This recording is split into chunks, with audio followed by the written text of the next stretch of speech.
I had come here for the Xavier protocols, but I can make use of you as well.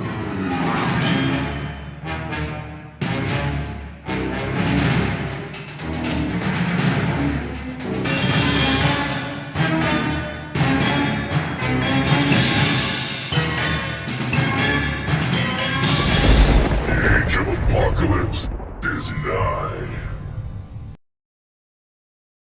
What comes to your mind when you think of best sequels or sophomore efforts of all time? Maybe your mind first goes to movies and you think of, films like The Dark Knight or The Godfather Part 2 to crown that title. Maybe music pops up for you and you think of like sophomore records. You think of albums like the Beastie Boys' Paul's Boutique or Nirvana's Nevermind, and a few other albums that could occupy that first place space on the podium for you. Now how about video games? Games like Red Dead Redemption 2, Borderlands 2, or Half-Life 2 all could be worthy contenders for the best sequel for a video game. You may see where I'm going with this, and you may be confused, or you may have never heard of this game before, but that's what I'm here for. X-Men Legends 2 Rise of Apocalypse is a dungeon-crawling action RPG created by Activision's Raven Software and was released in 2005. It's the sequel to the previous game in the series, X-Men Legends, made by Raven Software as well, and released a year before its sequel. I recently crowned this title as one of my favorite sequels ever to a video game. Hooray! Which isn't a hard contest, since it feels like I've only played about 5 games in my life. Before I even get into the nooks and crannies of this game, let me brief you guys on the 2000s. Britney, bitch. Around the time of the early to mid 2000s, the X-Men were poppin'. Kids all around the globe proudly watched the X-Men movies. Whoever said I wanted you? They proudly wore the X-Men merch their parents got them after getting put into shock because Friends finally ended. So what other forms of X-Men entertainment would a kid need? Video games, of course. What better way to light up those neurons by junking the sticks and punching people in a violent manner? Digitally. Activision caught on to this X-Men craze and hired a team of developers, codenamed Raven Software, to develop a game to jump right into this hype. This game was X-Men Legends. Look, I could go into the specifics when it comes to development and how X-Men Legends was supposed to have turn-based combat, similar to the Final Fantasy series, but I realized I'm getting most of my research from Wikipedia, and my college brain tells me that's a big no-no, so I'll spare the minor details for now. X-Men Legends came out in 2004 to the PS2, Xbox, and GameCube, and it even got an N-Gage release in early 2005.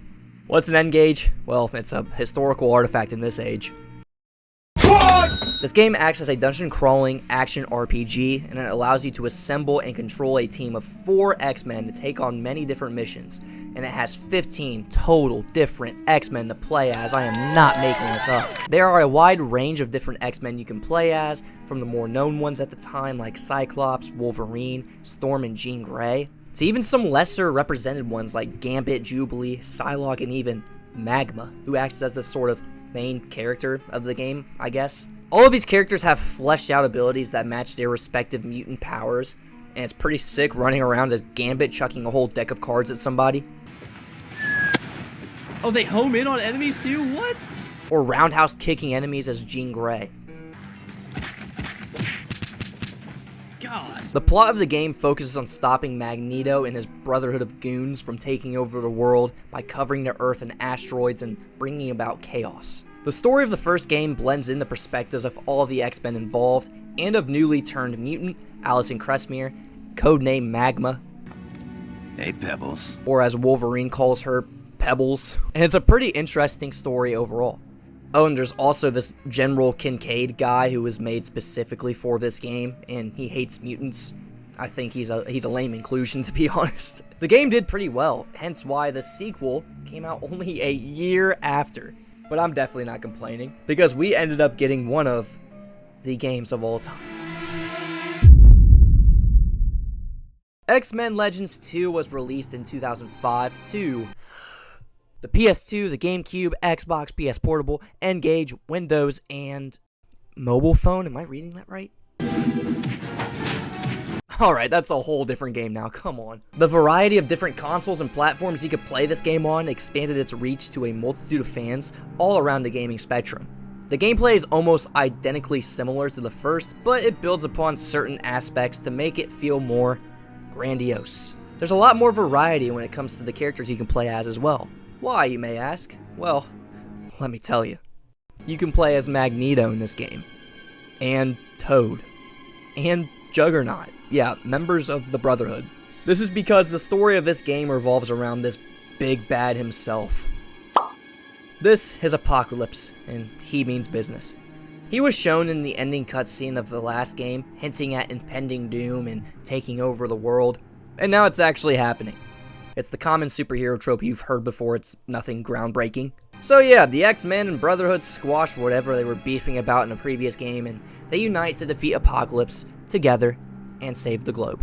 The fact that Magneto is willing to work with Professor X to stop Apocalypse, it already shows a lot about the chokehold this man could have on the world if he were to take it over.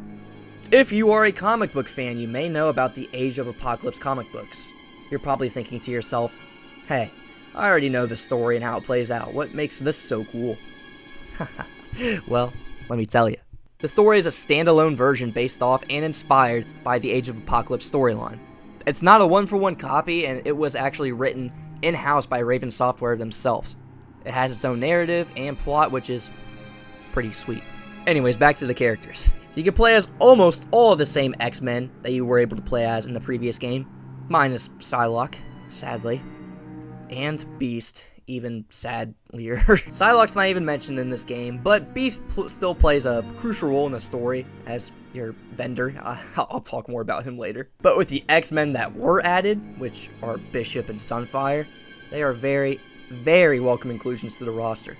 When it comes to the Brotherhood, I mentioned you could play as Juggernaut, Magneto, and even Toad.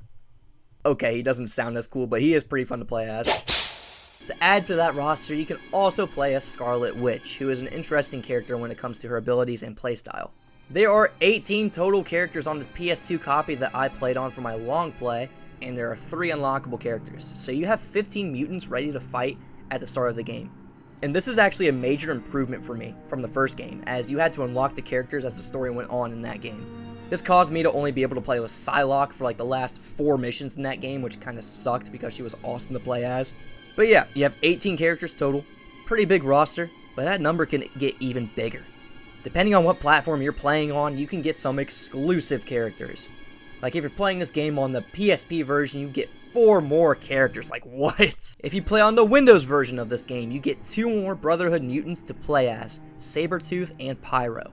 So the roster is larger and more expansive, the gameplay is intense due to the button mashing style this game throws in your face, and the world is at stake.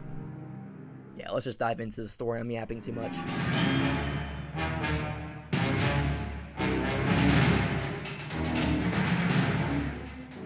So just a heads up, for the footage for this video, I played on the PC version. It gave me an excuse to play through the game again, that's why I did it. The graphics were also better, and I wanted to play as Sabretooth and Pyro. So, after starting up a new game, you're thrown into a cutscene of a few members of the Brotherhood, Magneto, Mystique, and Sabretooth, thrashing their merry selves into a facility. Damn, are these cutscenes insane in this game. They cross paths with the X-Men, and the player is more than likely expecting a fight between these two groups, but nah. It's revealed that they're working together to rescue Professor X and another mutant, Polaris, from this facility. The issue is Professor X is here, but no Polaris. We then transition from the outstanding cutscene graphics into this. That wasn't a diss on the graphics in the game. They're in no way, shape, or form terrible. I genuinely love them, but it's definitely a sharp contrast from the quality of the cutscenes. But yeah, this graphic style is iconic. The cel-shaded graphics are amazing. They're still delightful to look at even in 2025. We start the first mission after Nightcrawler teleports Professor X the heck out of here, and this mission acts as a simple tutorial. You play with Magneto, Cyclops, Wolverine, and Storm. They all start out with a single ability, which are based around each mutant's actual abilities. For example, Magneto can push people around using his mind powers. Wolverine can offer a lethal slash with his adamantium claws. Storm can cast a lightning strike, indoors, I guess. And Cyclops can shoot an optic beam out of his 2 grand Ray-Ban sunglasses. You'll be using these abilities a lot throughout the game. They're going to be your main source of damage, and you can have a plethora of different abilities to choose from depending on what mutants you have in your party. Want to telekinetically lift people up and toss them around? Well, Jean Grey's got you covered. Maybe you're in the mood to light an enemy on fire. Well, Sunfire's got plenty of options for you. Hell, you can even turn enemies into crates. I'm not kidding, Scarlet Witch is crazy. You'll need energy to cast these abilities, which can naturally regenerate, but you're also able to use these energy packs that you can find on the ground. They're also dropped from items you destroy or enemies you also destroy. All you have to do is collect one of these packs, hit a button, and it'll quickly regenerate your energy back up. The same applies to health packs, which are pretty crucial, as that's your only way to heal certain characters. Me personally, I never came across the issue of running out of these packs, and you're also able to just buy them from the vendor if you ever find your supply dwindling. Oh, hey, look at that, we leveled up. Oh my god, bro. Let me try to explain this. This is the hero menu. Seeing this could lead to confusion for a first playthrough, and you're probably looking at this right now and feeling a bit overwhelmed. Luckily, your lovely tour guide named Ace is here to help guide you through the complexities of these pixels and numbers to decipher what it all means. Let's start with the stats column. As we can see here, every character will have 4 stats that affect the item next to it. Every time a character levels up, you get 4 stat points to disperse amongst any of the stats you want. The body stat increases your health, focus increases your energy points, strike increases your damage, and speed will increase the quickness of your basic melee attacks and your chance to dodge enemies' attacks. The game will automatically increase your health and focus every time you level up. Certain characters excel in one or a few of these stats when you first select them, so that should imply what type of character that person will be for your team. For example, Juggernaut is a tank sort of character, if you couldn't tell. He's got high strike and body stats to start out with, and the same goes for characters like Colossus and even Wolverine. When it comes to energy or focus-based characters, for example, characters like Scarlet Witch, Magneto, or Sunfire, they excel more in focus. You will more than likely be using those characters to spam their abilities rather than bruising up bad guys up close and personal. It's a very specific and niche system, and I'm making it sound like this is something you have to know. But in all actuality, you can really get through this game without knowing any of this. This game isn't stupidly hard. It is important to know, though, that these stat points are permanent and cannot be changed once you put them into your character. You may have a question along the lines of, can I only get stat points by leveling up? And that answer is no, that would kind of suck. But luckily, there are these things called tech stations that are littered all throughout the game. Depending on the type of tech station you have in front of you and which character you use it with, it will increase that character's stats. And that's about it for stats. I mean, there are also resistances, but I never really noticed them actually doing much in game. Certain pieces of gear or certain skills characters have can increase resistances. However, you'd be better off dumping your skill points into other skills, which I will be talking about now. Transition! Each character has a crap ton of skills to choose from, whether they actually do damage or act as a boost. Each character's got a grand variety of options. Let's take Pyro here as our example. We start out at level 1 with just one offensive ability automatically unlocked and with a skill point already into it. That skill is Ignite. Each time Pyro levels up, along with the 4 stat points we get, we also get 1 skill point. Depending on the character's level, we will have a plethora of offensive or boost skills to put that skill point into. To upgrade these abilities you've already unlocked to do more damage or to offer more of a boost, well, they're also locked behind a level, as you can see here. It's also important to note that some skills require you to be a certain level and to have 1 point in a previous skill before you can start putting points into it. The overall progression of this game is no doubt an improvement from the previous installment, as X-Men Legends, the first, only gave each X-Men like 3 skills to upgrade throughout the whole game, which were 2 offensive skills and 1 boost. X-Men Legends, the second, gives you so much more variety when it comes to builds you can create with each character. You know, I say the word build, and usually what comes to my mind is a sprawling skill tree like Far Cry 3 has, or Assassin's Creed has, but that's not how it works in this game. Let's go ahead and use Nightcrawler as our example here. He has 2 builds you could really push into, his Sword Mastery and Teleport Mastery. These 2 builds have a passive you can put points into to increase the critical chance and damage of either sword skills or teleport skills. It's such a cool inclusion, and it really adds a sense of rewarding the player for progressing a certain build. The best part is that usually any of these builds a character has are viable and pretty fun to play with, so in actuality it's really all about preference on how you want to play with a certain mutant, or you could just invest in both builds and still be able to dish out some gnarly damage. Some of my favorite damage dealing skills includes Juggernaut's Bull Rush and Crimson Rage, Sunfire and Pyro's Ignite, Gambit's Card Shuffle, and Scarlet Witch's Combustion. I also want to mention how some boost skills are severely busted, like Jean Grey's Mental Vortex and Toad's Secretion. So you can have these two characters in your party, activate both boosts, and play with any other character to absolutely decimate anything that steps in your path. Toad's Secretion boost adds speed and attack damage to every character in your party, and Jean Grey's Mental Vortex boost, it siphons the damage you take into energy gained. There's also a boost from a secret character I'll talk about later that is severely busted and makes the game a cakewalk, but like I said, damn motorcycle. But like I just said, I'll debrief more on that character later. Along with the offensive and boost skills, we have extreme skills, which aren't unlocked until level 15. And almost each character gets the choice of 2 different extremes to equip at once, which are usually an offensive, boost, or support extreme. Extreme skills require the player to collect 4 of these collectibles you can find by defeating enemies or breaking objects. These little power-ups start to appear once you've reached level 15. Once you collect 4 of them, you fill up that extreme circle right here, and you are able to use any character's extreme ability once. Once you do that, that circle goes back to being empty, and it's a rinse and repeat process. As you go on through the game, it will give you more extreme boost circles to work with, so you're not stuck with just one for the whole game. And let me tell you something. These extremes are genuinely insane, and you'll be using them commonly by the end of the game. Take for example Nightcrawler's offensive extreme ability called Just look at the damage you can do.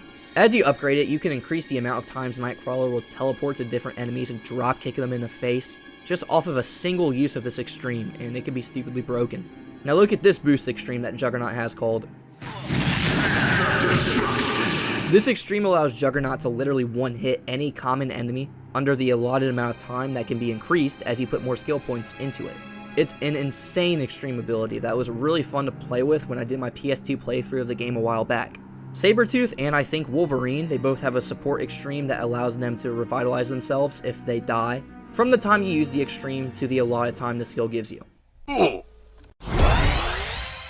Alright, it kinda sucks, but I still thought it was important to at least mention a support extreme. And for my personal favorite extreme in the game, we have Superconductor! This boost extreme just negates energy usage for your whole group for a specific amount of time. If you use this extreme and switch over to any other hero, you can spam their skills for as long as the time limit for the extreme allows, and this can lead to some insanely broken damage. Now, along with the offensive, boost, and extreme skills, there are also passive skills unique to each character at the bottom of the skill screen. These skills don't take up a slot to use, they just act as passive bonuses for your character. They can be really good to level up if you have extra skill points and you already have a skill you're using max to its potential for the level you're at, but some passives are a must to level up depending on the character you have. This secret character has a passive that increases their overall damage, and it's no doubt a necessity to upgrade as it makes this character insanely fun to play as. There are also some characters who can fly in the game. To get these characters to fly, all you have to do is put a point into their flight of passive. And other characters have Might as a passive. This basically allows you to push heavy objects and solve puzzles that involve you doing so. It also allows you to lift cars up, which is really fun.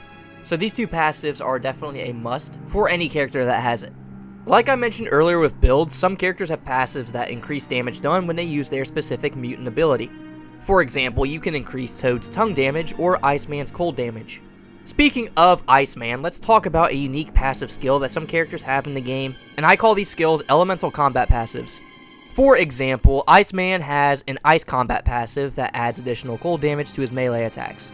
This skill basically transforms how you may play with certain characters, as it will make their basic melee combos much more powerful. It's confusing to even explain how to get the best out of this skill, as I tried testing it, but numbers and math isn't exactly my strong suit. But here's how I believe these skills work. If you put a point into it, it adds on to your basic melee damage. It doesn't take it away, I think. This is where it's hard to figure out. I don't know whether you would want to put your stats into focus or strike to get the best use out of this passive. Here's what I can say though. Usually characters with this passive are energy or focus based characters. So if you don't want to use that energy or focus based character as a brawler, don't stress about cramming all of your points into their elemental combat passive. Anyways, like I mentioned earlier, a lot of skills are locked off until you reach specific levels. So, for example, it's important to keep in mind you may not like Pyro's Breath of Fire skill or his Burn skill, and you may prefer another one down the line, like the Fire Blade, so you may be kind of hesitant to put points into those skills even though you can't put them in the Fire Blade because, well, you don't have it unlocked. Luckily, at the vendor in any of the hub worlds, there's an option to buy a respec for a character in your party. Once you buy it, all of your skill points will be given back to you, but only your skill points. Your stat points are permanent. The respec cost for each mutant goes up each time you buy one, so it's smart to save this respec until you unlock most of the character's abilities. You can also buy skill points from the vendor for a character in your party, and it's no doubt what you should try to spend your tech bits on. That's it for skills, so let's move on to how gear works in this game. I guess.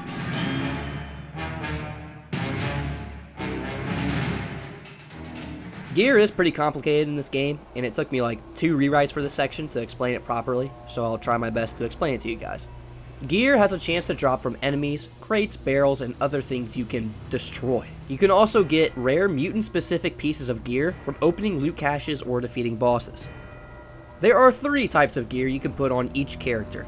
We have the belts, which primarily increase your defense, gloves, which primarily increase your attack, and uniforms, which also primarily increase your defense.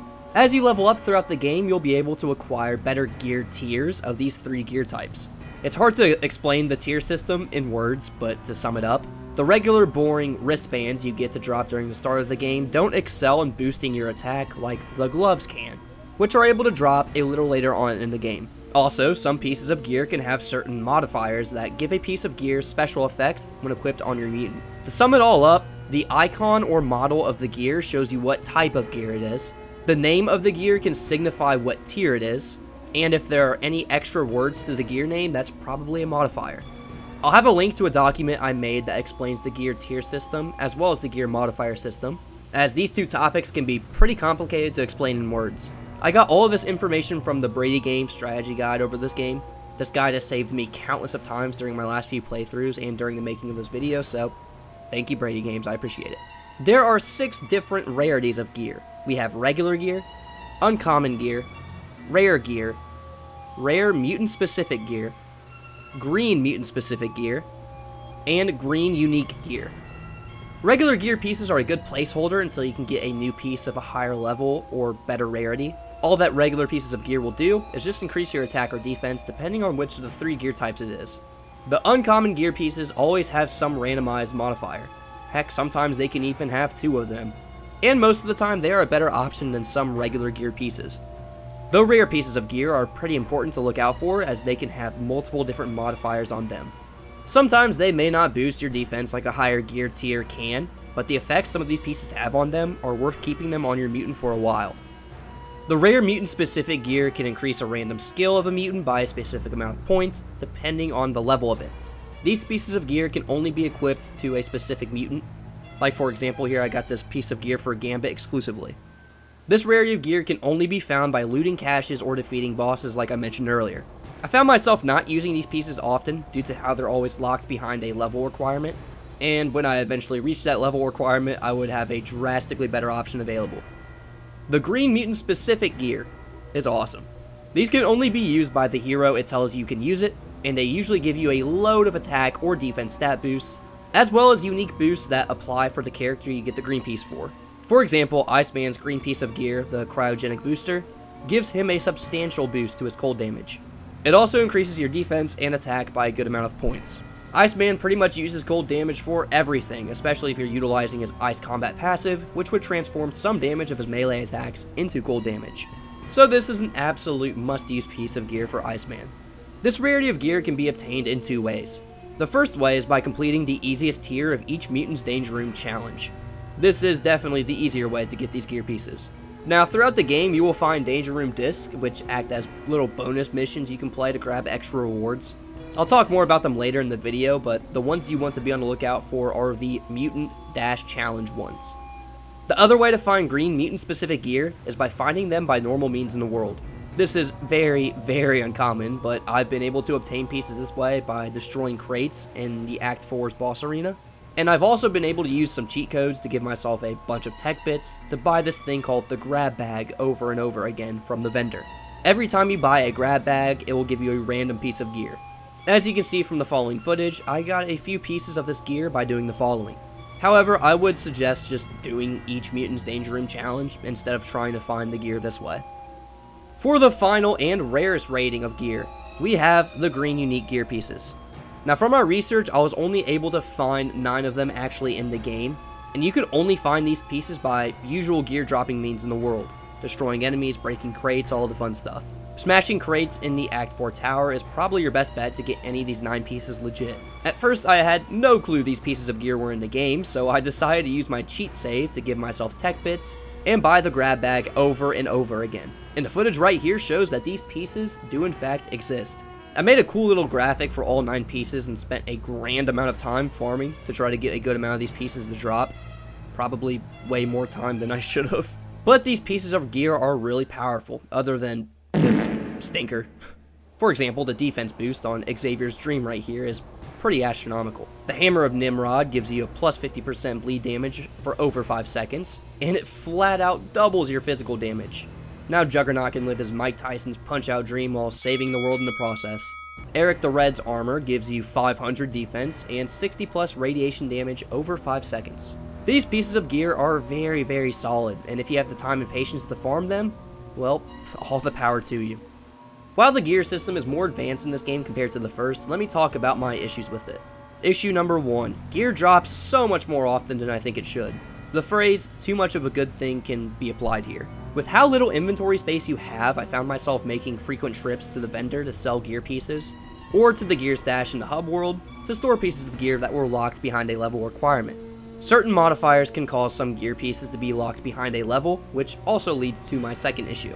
By the time I reached the level requirement to use that piece of gear, I would have found a drastically better option.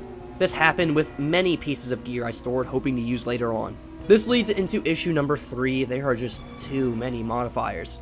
These modifiers are how uncommon and rare pieces get their cool boost, and some are really useful, while others are straight useless. There's also really no good way to farm for a modifier you want on a piece of gear. It's all straight luck on what you get and how you get it.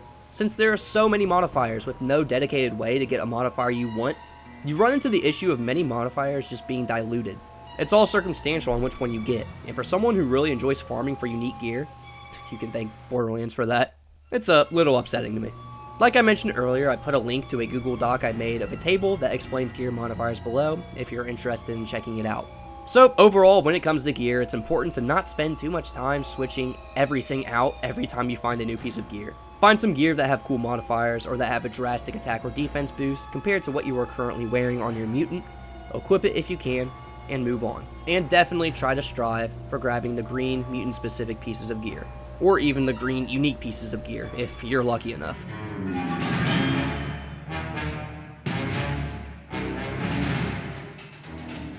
The last tab you'll need to know about in the hero menu is the AI tab. Basically, you can change specific settings on how the other mutants in your party you aren't controlling will act. The only 3 things I ever really altered on this tab includes the AI heal mechanic, the AI mode, and the AI skill.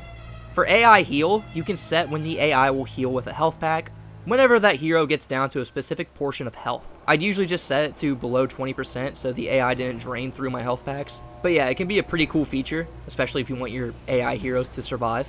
For AI mode, this will alter how aggressive the hero you aren't controlling is when enemies come along.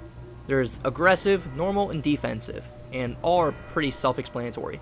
And for AI skill, this is the skill the AI will automatically use when you press L2 on a controller when targeting an enemy.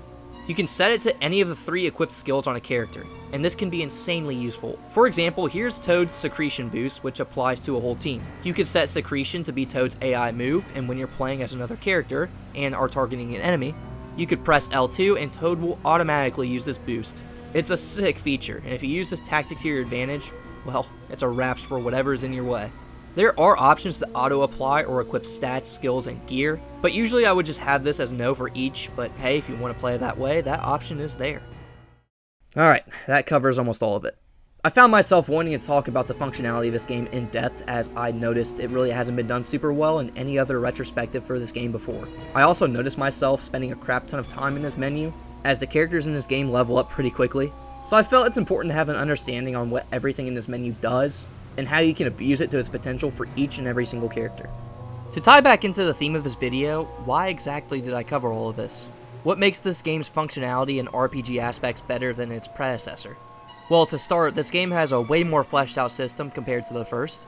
The game offers a good variety of options when it comes to the customization on how you want to play, whether that be the characters you can have on your team from the start, the overcomplicated gear system, the powers that you can use, and so much more. I really enjoy how overwhelming the functionality can be at first, as diving into it and learning it was a fun process during my multiple playthroughs of the game. I believe the introduction of the speed stat is way better than the first game's 4th stat, the agility stat, and there's actually some sort of benefit into putting your stat points into it. I don't want to ramble on too much longer as I really want to dive into the story of the game, as I think it's another improvement from the first, so let's get right into it.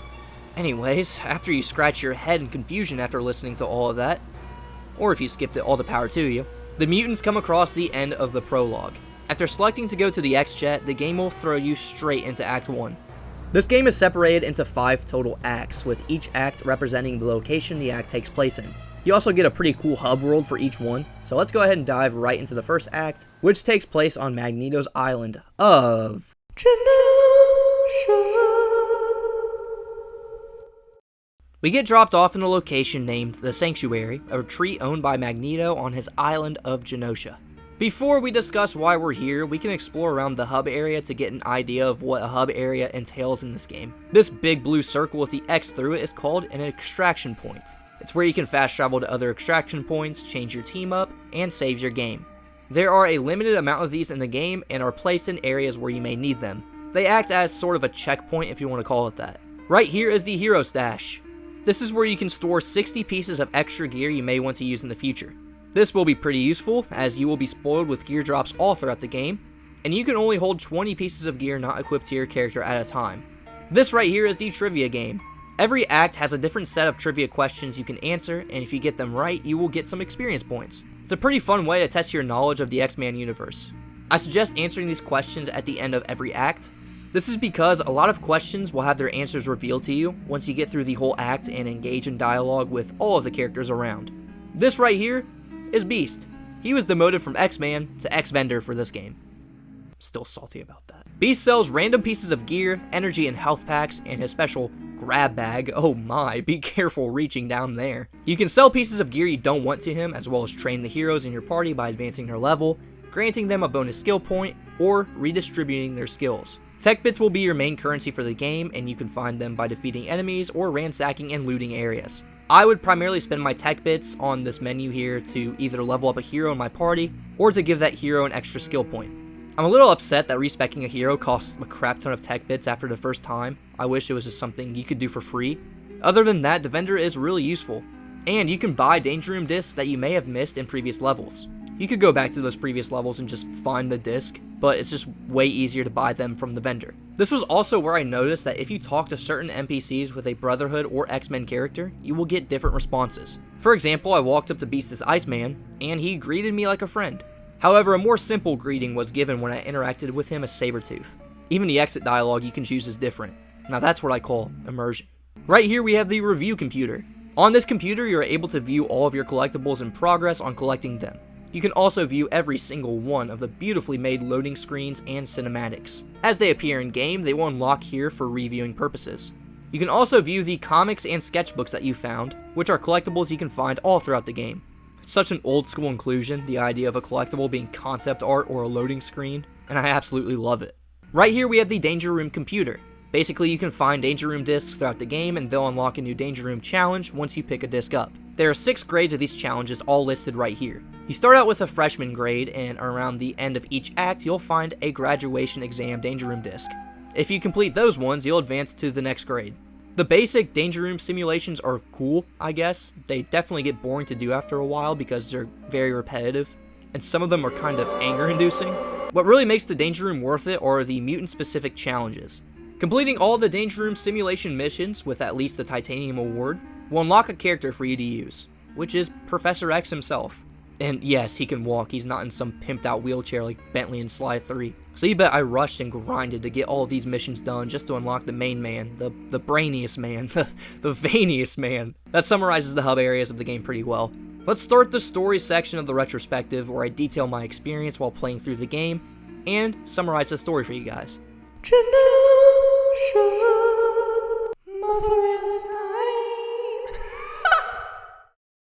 Why are we here in Genosha?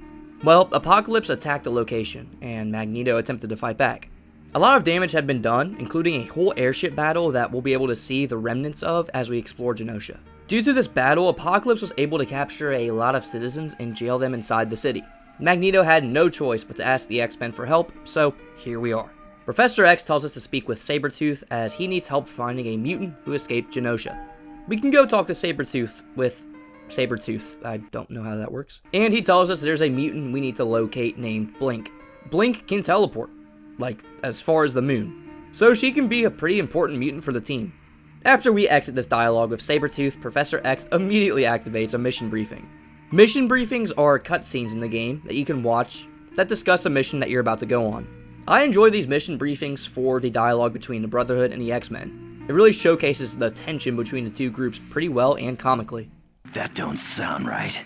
Sabretooth tried to save someone. Don't think too hard on it, Tiny, cause he wouldn't ever save an X-Man. Question is, who's gonna save you, Bullethead? Cut it out, you two. Let the professor talk. Let's get one thing straight, Boy Scout. I don't take orders from you. See? It's just like I told you, Psych.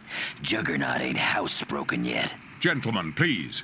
It's a nice touch that these mission briefings are optional as well, so you're not forced to watch them every time a new mission appears.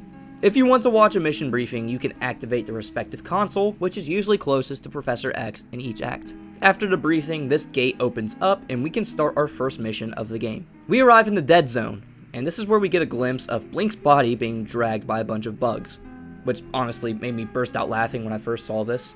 I imagine I had the same reaction 8 years ago when I was playing this. We get a quick debrief on the state of the area we're in, which is called the Dead Zone. This was where a bulk of the fighting between Magneto and Apocalypse's forces happened. Apocalypse fired off an EMP bomb, and it basically decimated the ship's electronics, causing the ships from both sides to drop instantly into this area. We can go ahead and take our first steps, and we're already introduced to mutant-specific puzzles with the fire here.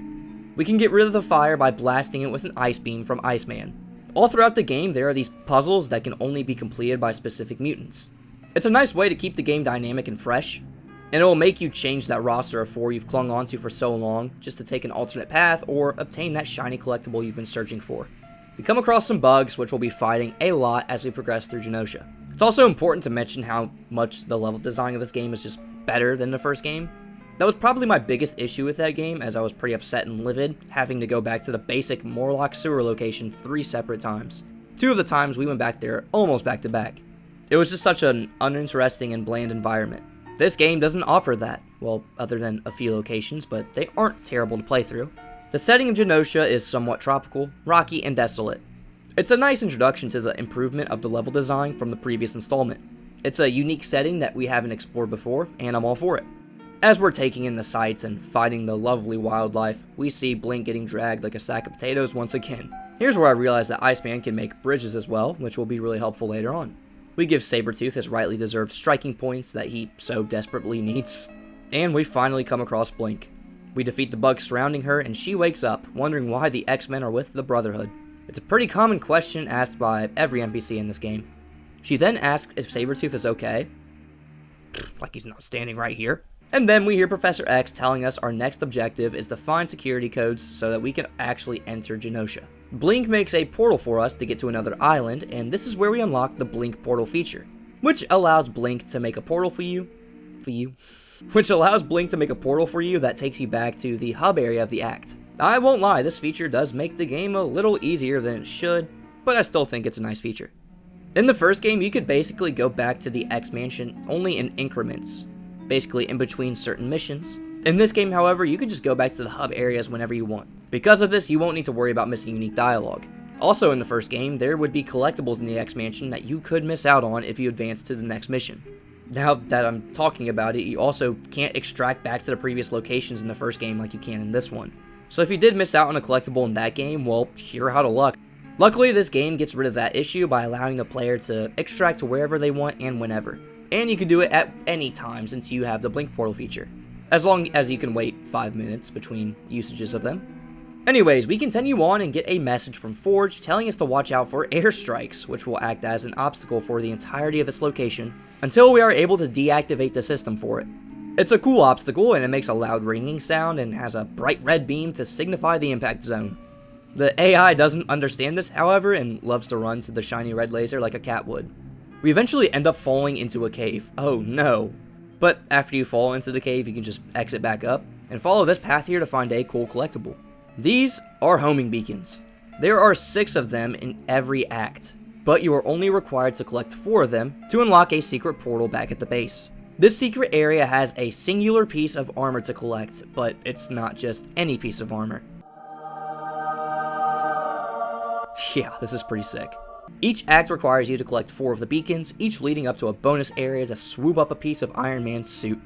And in the 5th and final act of the game, instead of leading to another Iron Man armor piece, it leads you to Tony Stark himself. He explained to us how Apocalypse kidnapped him, and it's pretty in character.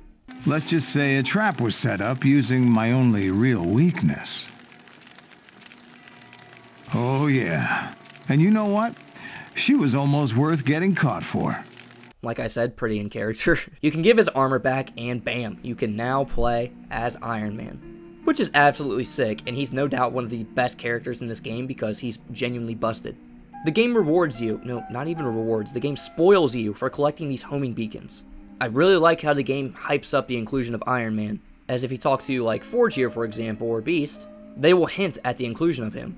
So always be on the lookout for these homing beacons. They aren't super hard to find, and you'll find them just by playing the game organically. Anyways, we head back down to the cave we fell into and come across a creature called the Circe. The Circe are creatures genetically designed by Apocalypse to aid on the attack in Genosha. They can multiply like crazy, and have a good chance to overrun the whole island in just a matter of weeks. We'll be fighting a good amount of Circe during this act, so get your bug stomping boots on, you're the exterminator now. We find one of the 3 security nodes we'll need to enter the hidden door to Genosha, and come across a flight recorder. These and the black boxes all around Genosha give you dialogue during the airship battles between Magneto and Apocalypse's forces that happened before we arrived. It's pretty interesting to listen to them and the cool flight language they use. I eventually escaped from the creepy crawly Circe caverns to the barren cliffs. I fought some enemies that looked eerily similar to Deadpool, and watched Sabretooth get blasted by the targeting beam. Here, hiding in this bush, we find the last collectible that I haven't talked about yet, which are data discs.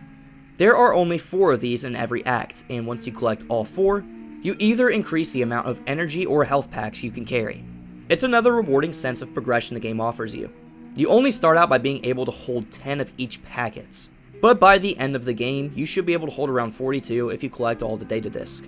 It's definitely worth trying to get all of these because in the end this upgrade just becomes necessary. Even if you don't collect all 4 of them in one act, the game will still automatically increase your limit of the packs you can hold as you progress through each act. Alright, we are now coming across our first big bad mini-boss in the game, and his name is Grizzly. Grizzly is working for Apocalypse and was sent by him to track Genoshan prisoners. Grizzly is also aware of our search for computer nodes and wants to join in on the fun. After providing some ferocious voice acting, he leaves us to his killer robots, who weren't so killer after Iceman laid the 1-2 kick combo on them. Another targeting beam attack hits my team, and at this point I'm convinced I can't do anything to avoid it. I was able to take on an alternate path because of Iceman's ability to build bridges, and found a weapons cache. Like I mentioned in the gear section, these caches are hidden throughout the game, and you can open them to find tech bits, energy and health packs, and 1 piece of rare mutant-specific gear. We find the 2nd security node we'll need, and we eventually find the 3rd one as well. However, Grizzly comes on over and swoops it up like a vulture to roadkill. This is where I discovered that one of my favorite features from Marvel Ultimate Alliance actually originated in this game, and these are called Easter egg conversations. Basically, there are certain conversations in the game that will activate if you have a specific mutant in your party when encountering a certain enemy. These conversations are voice acted. So for example, here I had Iceman, and him and Grizzly go back and forth hurling insults about each other. Leave that computer node alone, or you're gonna find out what it really means to be chillin'. I didn't know there were ex-kids. You're a cute little fella. What are you gonna be when you grow up? Oh yeah, good one, Grizzly. But shouldn't you be rummaging through garbage cans and begging for food scraps at the campgrounds? Oh yeah, you're that smart aleck, Bobby Drake. I knew you were young, but wow, are you even old enough to drive? Yes, I'm old enough to drive. I've had a license for... Shut up, Grizzly. Just shut up and hand over that computer node. This is one of the things I most appreciate when it comes to the X-Men Legends and Ultimate Alliance games, as these conversations add so much character to the mutant you have in your party and to the enemy you're eventually going to fight. There aren't exactly a grand amount of these types of conversations in this game. While doing my research, I noticed that the developers seemed to forget about this feature in Act 3, then suddenly remembered it was a thing in Act 4, but I'm glad it led to one of my favorite features in the next installment of this series, which hopefully I'll do a video over if this video does well, so make sure you like and subscribe if you're enjoying so far. Anyways, Grizzly took the computer node and ran away like a dog when you confront them about having something in their mouth. First, we have to deactivate this jet engine, and by deactivate, I mean destroy, punch, kick, smash. We head to the Desolate Mesa and get a really cool loading screen for Grizzly. Whenever you see a loading screen for an enemy you haven't seen yet, just know a boss fight will probably be ensuing soon. We listen to some more flight recorders that glaze Magneto, and then we come across Grizzly. We can get some more info about him, including why Apocalypse is in Genosha, what a Horseman of Apocalypse is. They're Apocalypse's lieutenants. They do the grunt work so the big guy can concentrate on his master plan. 4. And you don't want to tussle with any of them. And why he's even with Apocalypse in the first place, because I guess usually Grizzly is a good guy. You mean why did I switch sides? I got tired of playing by the rules. Like that one about good guys not going on killing sprees. We take him on, which wasn't terribly hard, but dang, did he have a lot of health. And after defeating him, we can pick up that final security node. We go ahead and return to the sanctuary to talk to Angel, and he lets us know of an entrance to Genosha inside of the Circe tunnels. Those security nodes we collected, well, they formed a security code that we can input into the door once we access it through the tunnels. The problem with that is that the Circe, which are the bugs we came across earlier, are pretty dangerous if not taken out in a quick manner since they can just reproduce rapidly. We head back to the barren cliffs, and the entrance to the tunnels just miraculously opens up. During our travels through the tunnels, we'll have objectives that connect with the idea of slowing the spread of the Circe in Genosha. First, we'll have to take out the Circe drones.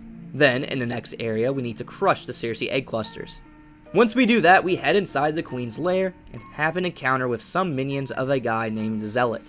Who's Zealot, you may ask? Well, he is the one true leader of Genosha. And he will depose the interloper, Magneto, and claim the throne of this island for his own. We take out Zealot's goons and end up actually encountering him, telling us that Apocalypse would give him Genosha if he were to aid him in stopping us. We encounter a Circe Queen, which we also need to dispose of to slow the spread of the Circe amongst Genosha. We come across Zealot again, and shockingly, he disappears again and traps us to fight his goons and another Circe Queen. This third encounter is different, as we actually fight Zealot this time around. Another cool Easter egg conversation appears if you have Magneto in your party. What are you doing here, Magneto? Shouldn't you be sitting on a throne giving orders? It's not your style to do any of the dirty work. Zealot, you have no idea the number of times I wanted to permanently silence your endless prattle during the Genoshan Council meetings. You can't silence me, Magneto. The people of Genosha know that I will lead them to a better tomorrow. They are done listening to your poisonous lies. You? As the leader? The people of Genosha would sooner be ruled over by a chimpanzee. Face it, Zealot. You are barely able to garner enough votes to join the council. But the number of people faithful to me have grown and become more vocal. They would follow me to the ends of the earth. The few misguided Genoshans who follow you only do so because you've promised them power and prestige once you've gained control. How wrong you are, Magneto. And once Apocalypse has found what he wants, he will hand control of Genosha over to me. Then you will see how the people love me. Zealot, don't tell me you're starting to believe your own lies. That can be very dangerous. You've insulted me for the last time, Magneto. I will destroy you. It's odd Zealot didn't mention the presence of Magneto in my party on the previous encounters, but hey, at least we get one conversation between the two. I'm pretty sure in the comics that Magneto actually kills Zealot, so hopefully that doesn't happen here. Anyways, he isn't too hard to take down, but he's got this really annoying ability that knocks you back like 50 feet, so that was tough to deal with. I figured out I was able to negate the knockback effect if I was performing a skill move with multiple different attacks, like Nightcrawler's sword attack here, or Gambit's staff shuffle. Down goes Zealot, and now we can activate this old console back here with our security code to open up the secret entrance to Genosha. How convenient that this entrance is right here. What's not convenient is the civilian running out of it, telling us that there are bombs on the seawall of the damn place. Fun. We enter the Genoshan seawall and meet the ever so important Varese, who lets us know that he's a pilot of a dirigible that he's using to help free prisoners from Genosha, but he can't free the airship from its moorings. He also lets us know of other prisoners in their cells, and he asks of us to free them. We destroy the moorings and come across a destroyed statue of Magneto. The best part about this interaction is that if you have Magneto in your party, there will be some special dialogue text about how Apocalypse stoops so low because he destroyed statues of him. It's another nice touch of immersion, and another small thing that I love about this game. While exploring the seawall, we'll eventually come across Blob, and this interaction is golden. Basically, the backside of Blob is the only reason this place isn't fully submerged. We are tasked to defuse the bomb over here, and then we have to either use a character who has a might skill to push this thing into the hole, or find another activator circuit for this console, which is just in the next room. We almost crush Blob in the process of saving Genosha, but at least he'll follow us around for the remainder of the level. I'm not gonna lie, I was a little upset you couldn't play as Blob in this game. I believe he would have been a hilarious character to play as. Imagine the ground slamming skill he could have had, or if he had a special boost move that would knock back any enemy that even grazed his belly. While exploring the seawall area, we come across a door that is locked. The only way to open it is to have a Brotherhood member in your party. I'm pretty sure this is the only instance of this being in the game, but at least you get a homing beacon out of it. Speaking of which, this is our 4th homing beacon we've collected this act. So I went back to the hub area and took on this special bonus area. These bonus areas aren't super easy, as the enemies here are beefed up compared to the other enemies you'll fight in the act. I eventually got Iron Man's gauntlets, and got one step closer to unlocking the Starkster himself. We head inside the living quarters with the task to free the Genoshan prisoners located here. We immediately run into Lady Deathstrike, who has been hired by Apocalypse to take us out. We actually get an option here to bypass the fight if we pay her 2,000 tech bits, but nah.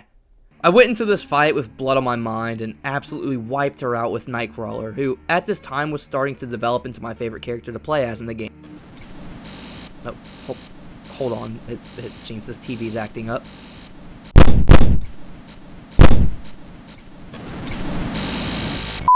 Nightcrawler slashed through waves of enemies using his quantum swords. I wish I hadn't had to do that. Skillful, teleport around and dropkick enemies in the face. Cunning, bleed, bleed, bleed. It's yours for a fee. Bosses don't stand a chance. They better pray. Or hide in the shadows. Or even better, just don't get hit. Oh wait, they're not Nightcrawler. 5 amazing costumes. Stylish. Nightcrawler. Coming to you as soon as you load the game. Whoa, what was that? What? Okay, whatever. Anyways, we venture through the living quarters, freeing the prisoners in the process. The first prisoner we free gives us some information on why Apocalypse is capturing mutants, and it's revealed to us that he's running tests on them to look for a mutant that has harmonic DNA. This will play an important role in the story later on. We continue to free the other prisoners, and some were happy to be freed by us. Oh, I'm free! While others didn't even care to say thank you. I'm getting out of here!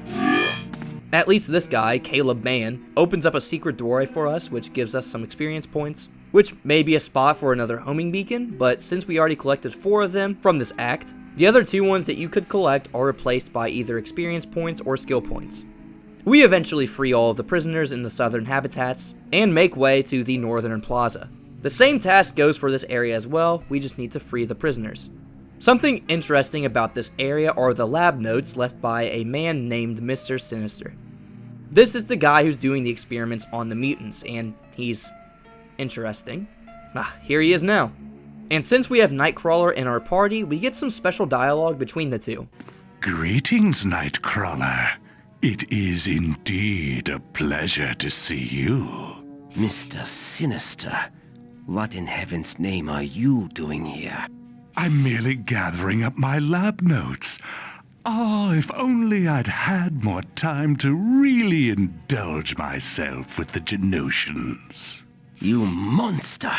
How can you experiment on mutants? Quite easily, really. I love to tinker with nature.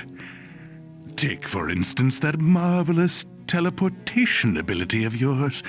If I were to meld that with the optic ability of Cyclops, who knows what manner of creature might arise?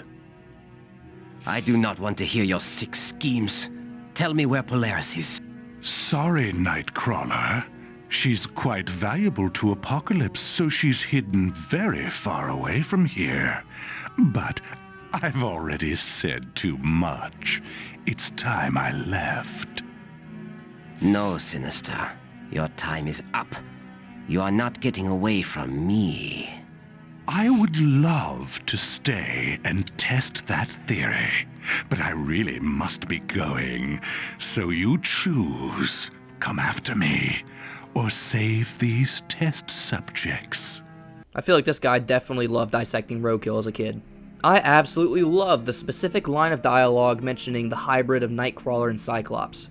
Why so? Well, later on in the game, we get a callback to it, as we come across enemies in Act 4 made by Sinister that are literally the combination of Nightcrawler and Cyclops. It's a welcome inclusion of foreshadowing and attention to detail that could easily be overlooked by a player, since the appearance of these enemies are pretty far ahead in the game. Sinister makes a quick exit and sets off a trap, so we aren't able to run after him. We have to prioritize on saving the 2 mutants inside of these machines.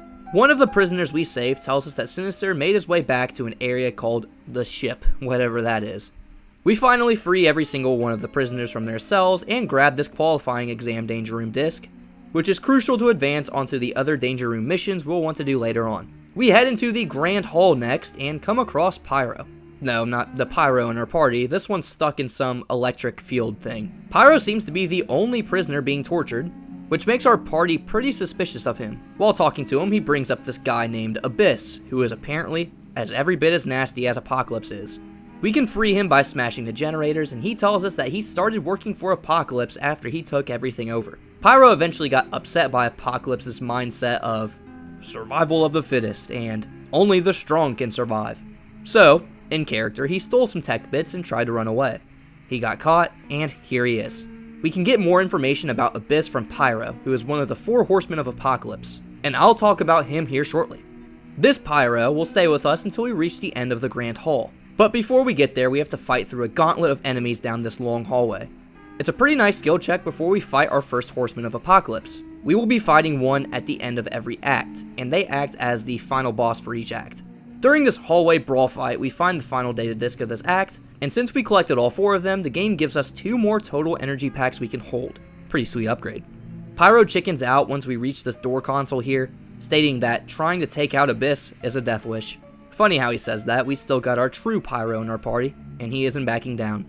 We get ambushed by more enemies as we wait for the door to open, and make one final save before we take on Abyss. There is an extraction point inside of here, but it's a limited one. These are outside of every final boss in each act, and they only allow you to change your team up. No saving and no extracting. We walk on through the doors to get our first glimpse at Abyss, who's shoving bombs into his tummy like it's not a peculiar thing to be doing. Abyss talks like a court jester, but don't let that fool you.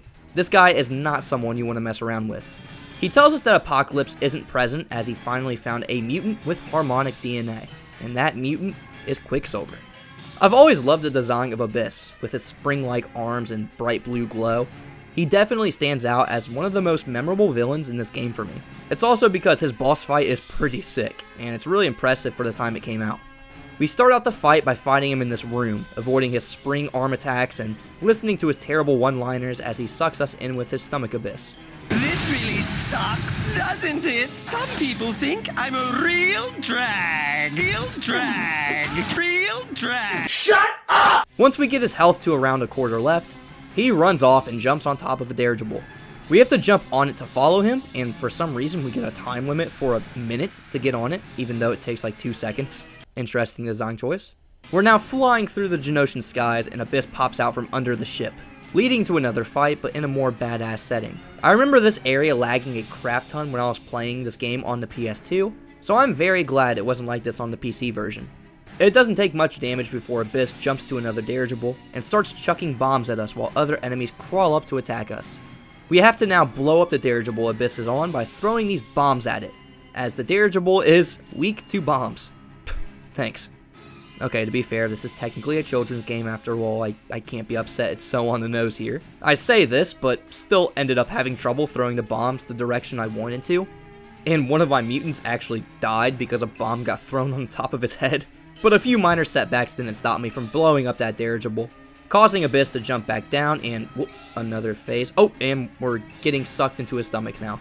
Now we're inside Abyss, and we need to defeat the energy demons, shielding the bombs he ate from earlier.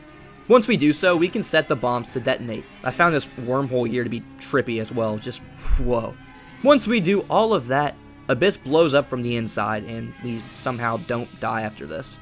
It doesn't matter. The first horseman of Apocalypse has been defeated. Professor X telepathically communicates with us, telling us to return to him in Genosha so we can make way to the X Mansion and start searching for Polaris. Once we're ready to start Act 2, we can talk to Professor X, which initiates my favorite cutscene from any one of the Raven Software superhero games. Honestly, Charles, I don't mind if everyone is helping out with relief in Genosha. An empty mansion means I can concentrate on locating Apocalypse's base. Understood. Have a pleasant evening, Beast. And you as well, Charles.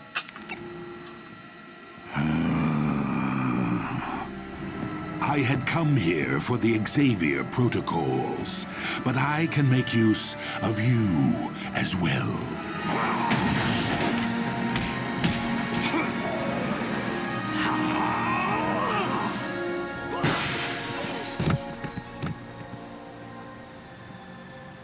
Let's get to the sub-basement. We can deal with our new pet later.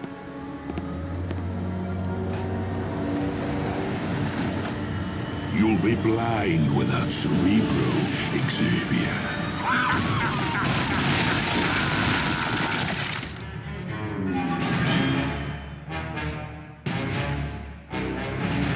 Alright, that was insane. This was the first showing of Apocalypse in-game, and wow, it did not fail. Beast is as badass and ferocious as ever, but even he couldn't stop Apocalypse just by himself. And now he's been taken prisoner. The blowing up of the X-Mansion is a dagger into the hearts of the X-Men, especially Professor X. The presentation of this cutscene is just, it's amazing, and sets up Act 2, hell, the rest of the game, pretty dang well. Before the cutscene, we knew who we were dealing with. We heard the name of Apocalypse, but we didn't have an in-game visual of him. Now that we do, we realize, holy crap, this is happening. The stakes are high, and if Pyro was scared of Abyss, he probably just crapped his pants watching that. We are thrown into the new land we'll be in for this next act, called the Savage Land. It's an area in Antarctica with a warm tropical climate. How is a place like this possible? Alien technology, apparently. Professor X is upset that the X-Mansion was destroyed, but he's even more upset and worried about the capturing of Beast, who apparently was able to scratch the words of the Savage Land on the floor inside of the X-Mansion, which is strange. In the cutscene, he was knocked out cold after he got chucked through the window.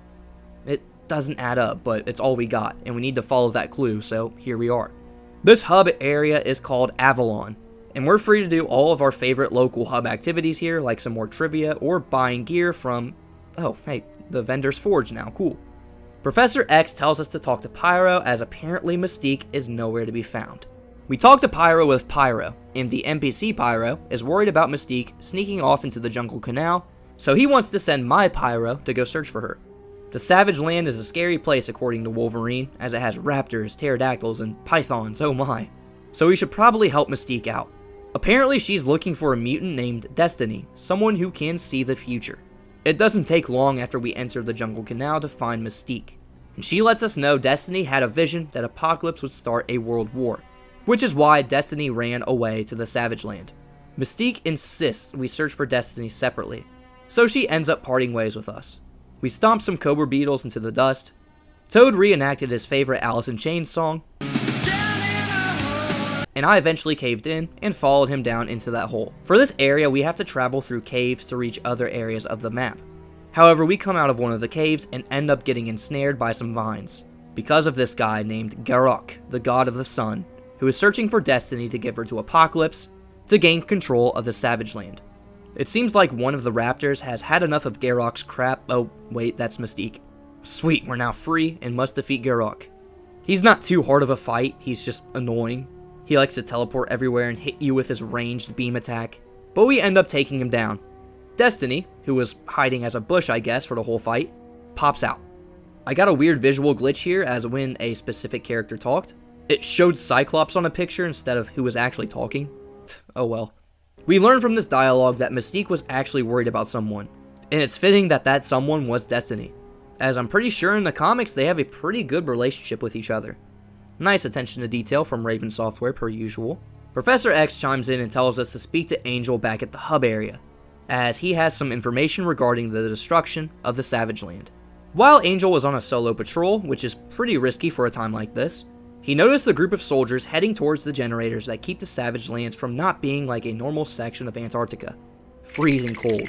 I like how when we return to Avalon, after defeating Garok, he's stuck in this little prison cube and we can tease him about how he should be scared of Mystique. We also learn from Garok that the second horseman of Apocalypse is Mikhail Rasputin, the older brother of Colossus. Family drama aside, we talk to Destiny and she reveals that she had a disturbing vision of the future.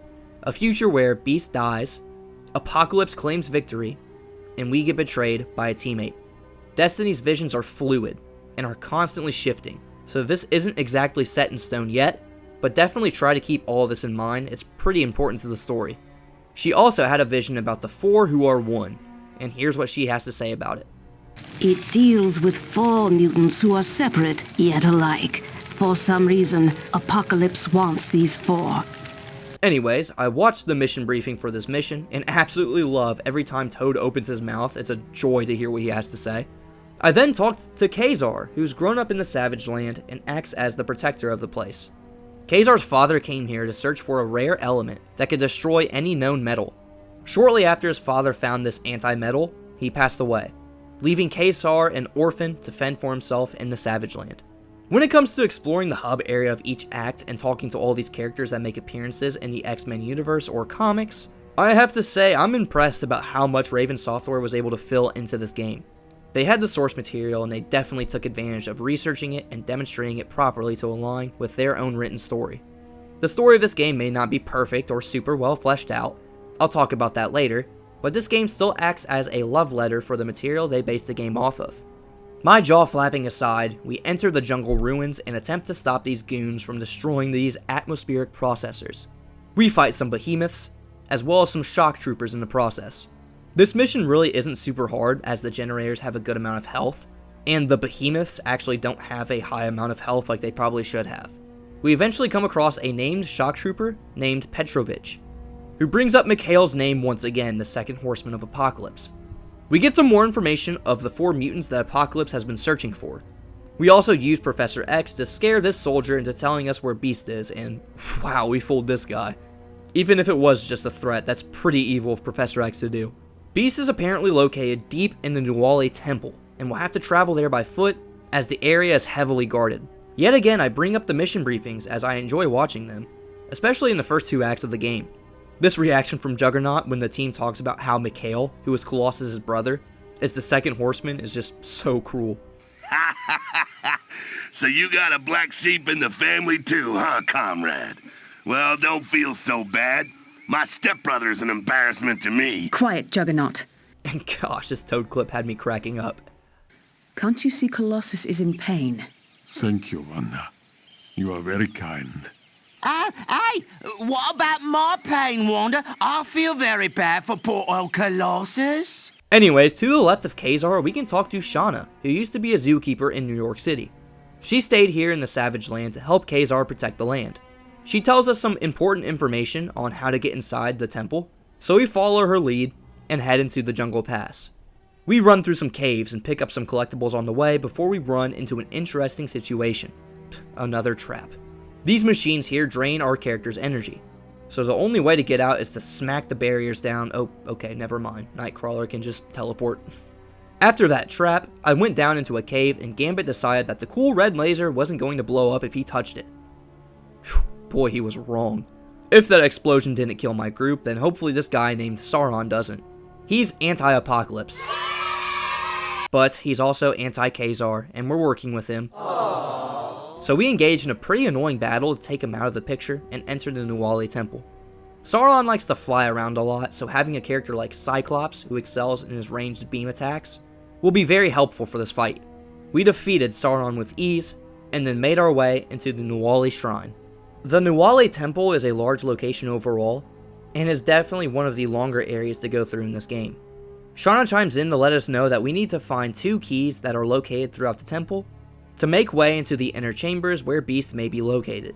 There are a lot of puzzles here that require you to have a dynamic team to solve them. Or you could just have Nightcrawler and teleport your way through the place, it's your choice. We find a mystic stone here on the shrine area, which is one of the 2 keys we'll need to find. Shortly after, we travel to the Nuwali corridors and get a transmission from Khazar.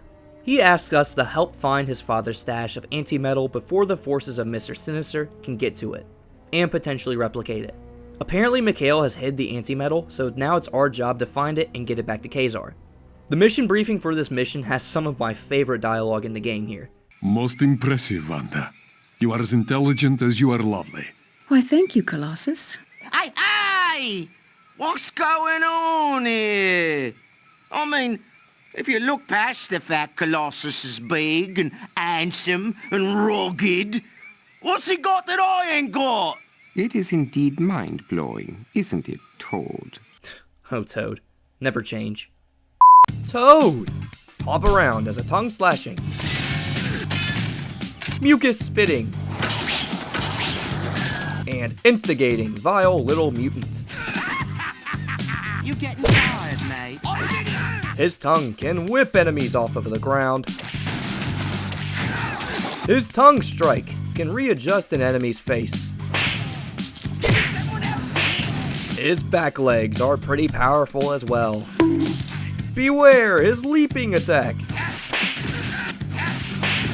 His spitting abilities can melt through enemies like marshmallows to a fire. Secrete his pheromones to craft a speedy and high damage dealing team. With Toad, you can plunder for loot. Laugh in your enemies' faces. You getting tired, mate? Or sweep your enemies off of their feet with a nasty 360-degree tongue whip. Ew. Toad has 3 costumes, all available on purchase.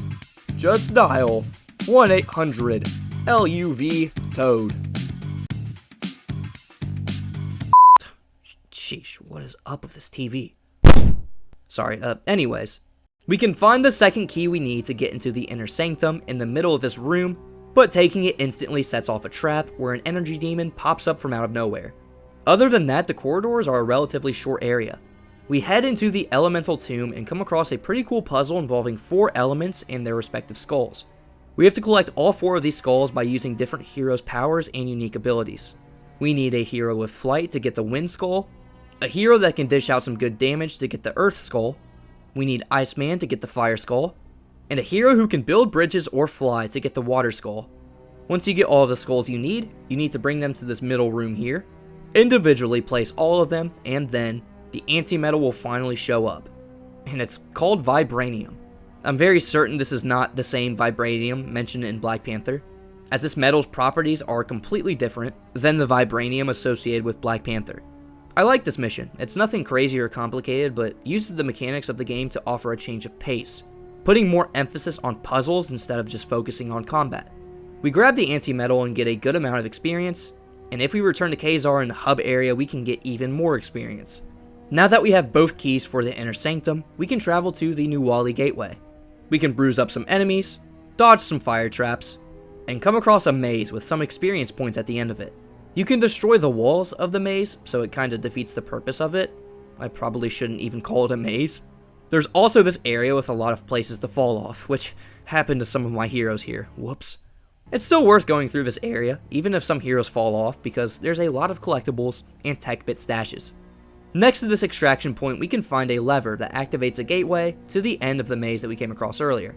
And the lever on the other side does the same as well, for some reason. That's kind of lame. We can place the Mystic Stones, or keys, next to these statues, and the doorway to one of the oldest structures in the Savage Land opens up for us. Before we trout deeper into the temple, I went back to the hub to go through our secret bonus area to pick up Iron Man's chestplate. That right there is 2 out of 4 pieces we'll need to rebuild Iron Man. We enter the Beyonder Sanctum and notice that there's equipment on the walls reading and deciphering the hieroglyphics on them. We can assume this equipment belongs to Apocalypse.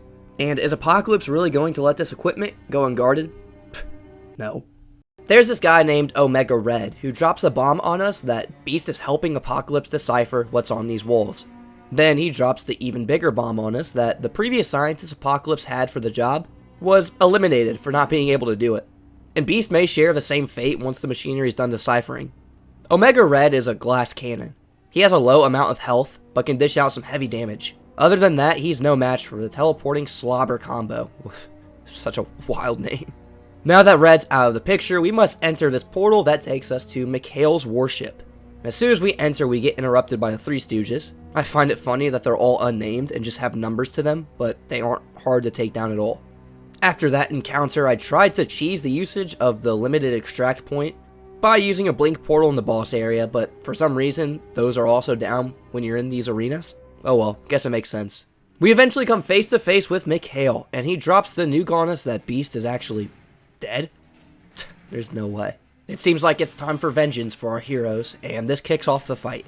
Phase 1 of this fight is interesting. Mikhail is able to clone himself, making it confusing to figure out which Mikhail you actually need to damage, when in reality you need to defeat all of them. It can be pretty overwhelming, but if you're able to withstand the clones and defeat all of them, Phase 2 will start. In this phase, Mikhail is invincible, and the only way to get to him is by taking down the shields surrounding him. If you defeat an enemy while on any of these 4 platforms, a shield console will appear, allowing you to weaken the invincibility shield. I love how this phase ties into Mikhail being able to turn humans into objects. Like that one time in the comics when he turned a pizza delivering man into a tree. All while this is happening, you need to dodge a laser, or 2, circling around the ground, which gets faster for every shield console you activate. Once you activate all 4 of the consoles, Phase 3 of the fight starts, which is where Mikhail shows off some more of his energy warping abilities. In the game, it's shown like he has super speed. When the screen has a vignette, our heroes are slowed down while he remains at a regular speed. It's a cool effect, and I guess it does the job. This part of the fight is pretty tough due to this, so it's crucial to make sure you have enough energy and health packs to get you through the fight.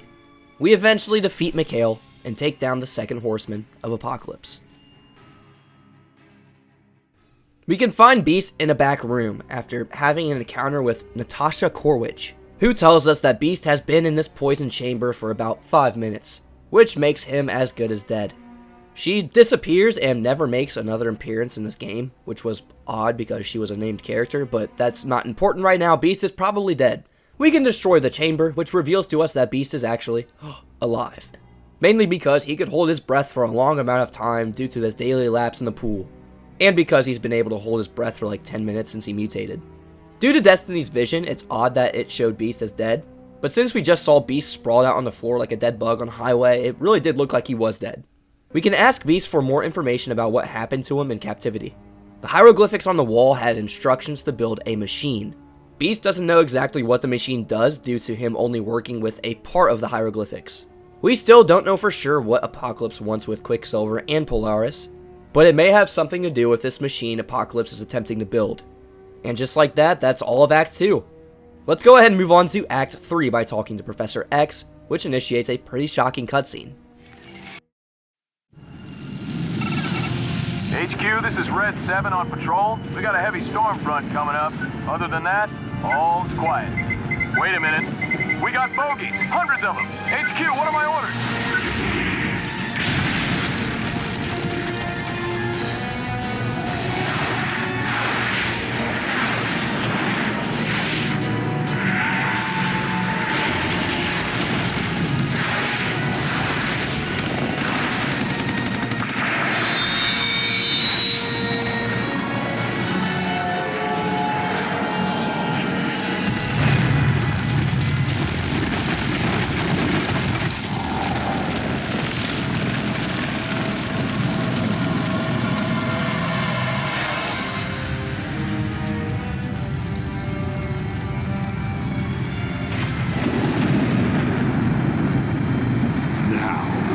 all shall bear witness to my greatness.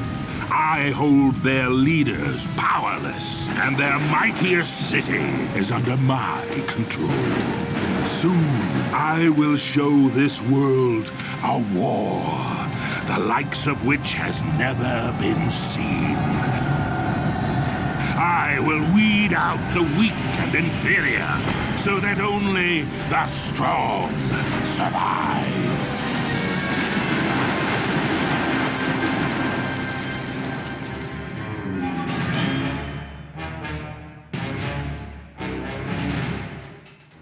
When it comes to this cutscene, the fear and dread I got from watching it was at an all-time high.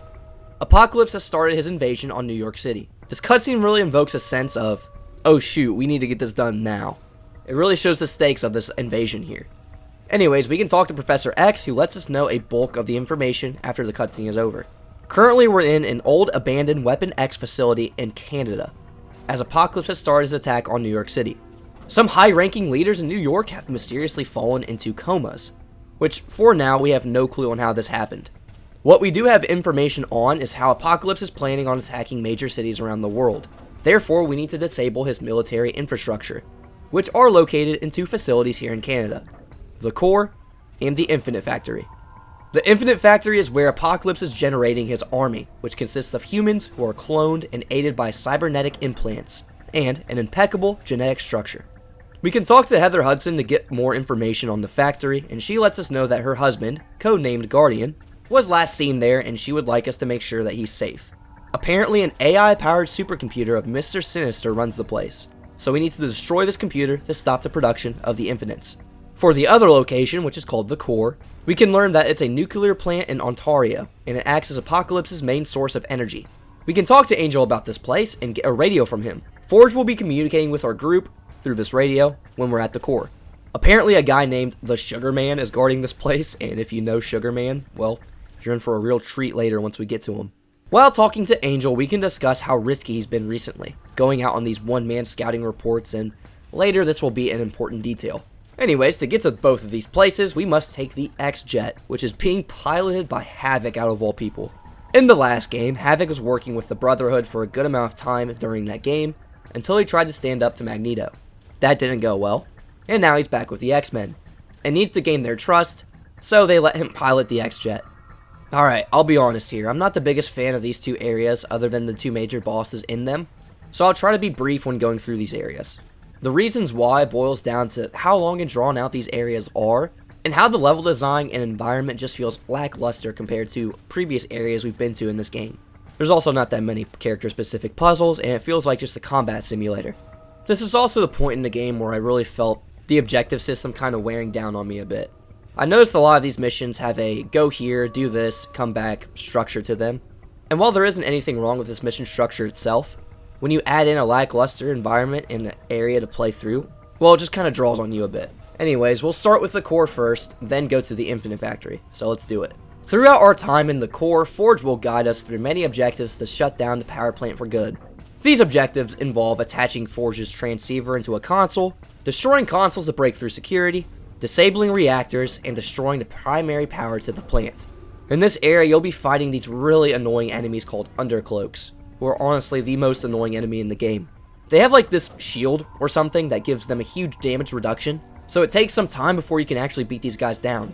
Like I just mentioned earlier, there are little to no puzzles in this area, so it's pretty straightforward. Follow the objectives and shut down the power plant. One notable detail is the inclusion of the Sugar Man, who's an absolute deep pull from the Age of Apocalypse comics. This thing comes from an alternate universe where Apocalypse took over the world. The name Sugar Man, though I know you don't know, you know? He is legit no joke, and he can wipe out any member in your team in about 2 hits. So playing it ranged against him might be a good move. After we defeat the Sugar Man, we can destroy the primary console and then move on to the Infinite Factory. As soon as we arrive to the factory, we meet up with Guardian, who will help guide us in shutting down the place. He tells us we have 3 sections of the factory we need to destroy: the fusion core, engineering, and genetic processing. Once we destroy these 3 sections, we will gain access to the assembly area, which holds the supercomputer that controls the place, which is an AI form of Mr. Sinister. Guardian lets us know of a security card that can help unlock some doors for us, which is hiding right over here. As we go through the Infinite Factory, we'll be fighting a good amount of the Infinite Clones, which are pretty strong enemies. We will also be fighting against these robots called Battle Servos, who can resist almost every damage type if you do enough damage to them, just not physical damage itself. I used a character who had high physical damage for this location, and it did pretty well for me while clearing out these robots. Before we even head into these 3 sections of the factory, we can come across an Infinite Clone who isn't attacking us, and it turns out this guy is a spy named Agent Mackenzie. He wants us to find some security codes for him, which are on the other side of where you can talk to him, and bring them back to him. It's a small miscellaneous mission and lasts about 30 seconds, but it's a good way to get some more experience for your party. For the first section to go to, we started at the fusion core, where we had to find the correct reactor and do what we do best, smash it to bits. Here we fight titans, robots, and clones, all the way up till we get to the reactor, which we can easily destroy. Next up, we went into genetic processing, and here we need to destroy some DNA storage tanks. This area is kind of cool to go through, as many of the walls are destructible, so if you have a character like Juggernaut or Colossus, you can bull rush your way through these walls and cause chaos as you search for the tanks. There's a pretty hidden tech station right here that requires a character with might to push this crane into a recycler, which rewards the player with some energy points. At the end of this large walkway area, we can find the tanks, but first we have to activate this console. We have 2 ways we can destroy the tanks. We could use a character with might to push the tank down into this big drop, or use Bishop, or I think Storm, to supercharge this battery. The final section we go to is engineering. Here we need to deactivate the oil pumps. First we have to find a console to deactivate a safety override, then we can actually destroy the pumps. The cool thing about this part is that you can completely skip activating this console if you have Bishop or Storm in your party, as they can override this generator over here and then bam, the pumps will be destroyed. Now we need to go through the assembly area, which is finally unlocked. Here we need to take out the controllers for each assembly lines and destroy the cryogenic area substations. The cryogenic area is pretty cool. It's a subtle change of environment that is much needed by this point, but it doesn't really last for long. After we destroy the substations, the last thing we need to do is destroy the AI supercomputer of Mr. Sinister. This boss fight is actually really cool, as instead of fighting the computer, you actually have to fight against these 4 retro costume fitted X-Men. We fight against Storm, Iceman, Cyclops, and Wolverine. If you defeat one of these 4 X-Men, well, they'll respawn. The only way to permanently take them out is by destroying these stations where they spawn at.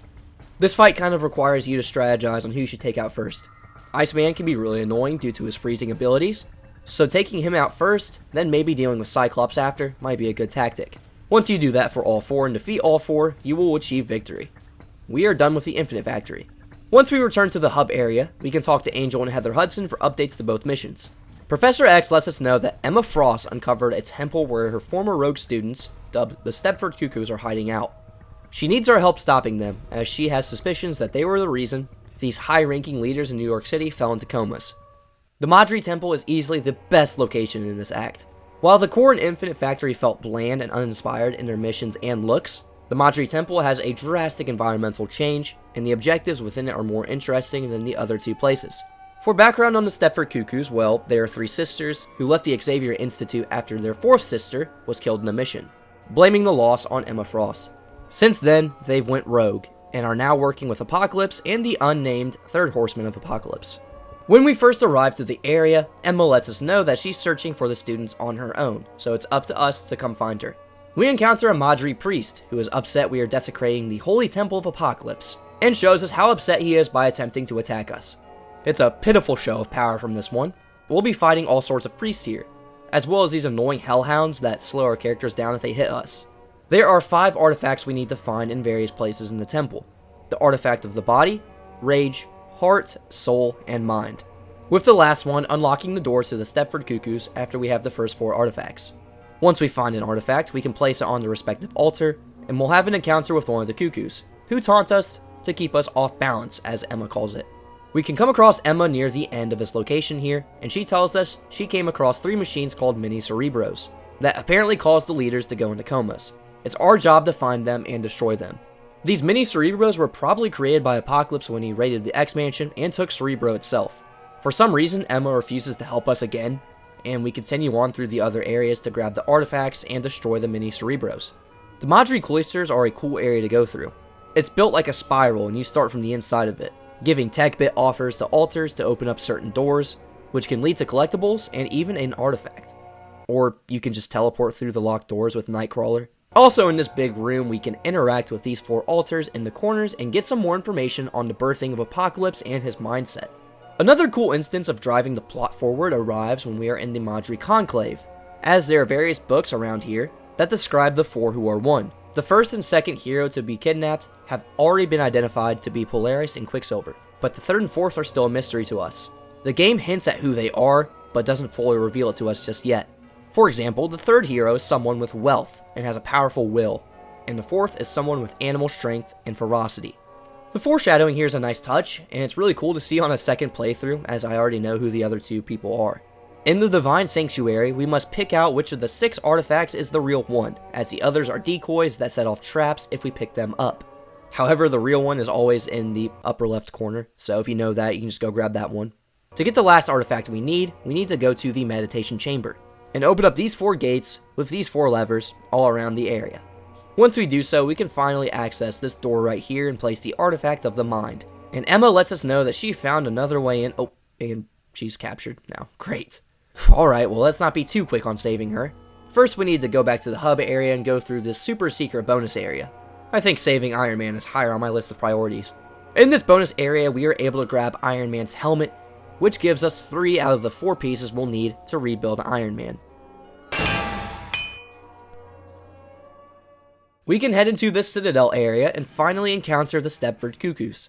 They do their usual taunting, but lets us know Apocalypse took Emma Frost for an experiment. This fight isn't super hard. If you do enough damage to the Cuckoos, they will start to clone themselves. It can get pretty chaotic, but their health is very low. Once you take out all 3 Cuckoos, the third horseman of Apocalypse, I don't think I can actually say his name without YouTube tearing me apart from the inside. This guy slams into the ground and engages in combat with us. HC is a tank character, and will use his little minions to give him invincibility. Once they do this, you'll need to crash into the podiums they're standing on, and then you can damage HC again. Rinse and repeat for 3 times, and the fight is over. The third horseman of Apocalypse is down. The Madri Temple has been disbanded, and we're done with Canada. We can head back to the Weapon X facility and talk to Professor X, who tells us that Angel has been kidnapped. Of course he was. Him and his single-man scouting missions, it all caught up to him. At least we still have our mutants who are ready to fight. Like Gambit here, who's a bit jittery since I figured out his energy form boost is busted. Call 1-800-IBM-ANFM to sign up for Gambit usage in X-Men Legends 2 Rise of Apocalypse. Important disclaimer. Please stop using Gambit if you find yourself not enjoying the following. Using playing cards, ground slamming a staff to produce a radial shockwave of 30 feet, slapping enemies across the face with previously mentioned staff, or shredding through bosses due to his super speed and 52 card pickup shenanigans. Gambit is not responsible for the loss of limbs, the temptation of greed, your face being blown off by using exploding playing cards, or your face being melted off by using radioactive playing cards. Gambit has been known to telekinetically charge enemies and objects, causing them to explode due to said charge. If this happens to you, please call your family doctor. Gambit has been documented to dodge melee attacks if his evade skill is high enough. If Gambit isn't evading, please notify your family doctor immediately. If you don't enjoy going fast, Gambit will not be for you. Gambit has 4 costumes, all with stylish trench coats and even some different hairstyles. If Gambit doesn't have a costume you want, well, sorry, we can't control what he can or cannot wear. Be safe using Gambit, and go fast. Okay, at least this time it was the end of a commercial, not a full one. It's time to head to New York City to stop Apocalypse's invasion on the place. So let's go ahead and watch this amazingly badass cutscene of the makeover of the century.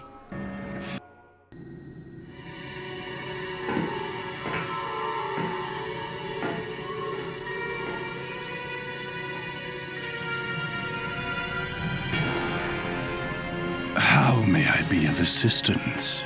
What of the spy we captured? He has adapted to the genetic splicing even better than hoped. Show him to me.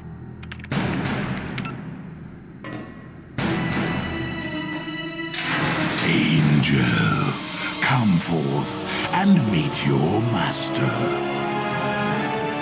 The name Angel no longer applies. What would you have us call you? I am Archangel, a horseman of Apocalypse, and I am yours to command. Your speed and strength have been augmented. But what of your soul? My soul is filled with hatred, rage, and death for the X-Men.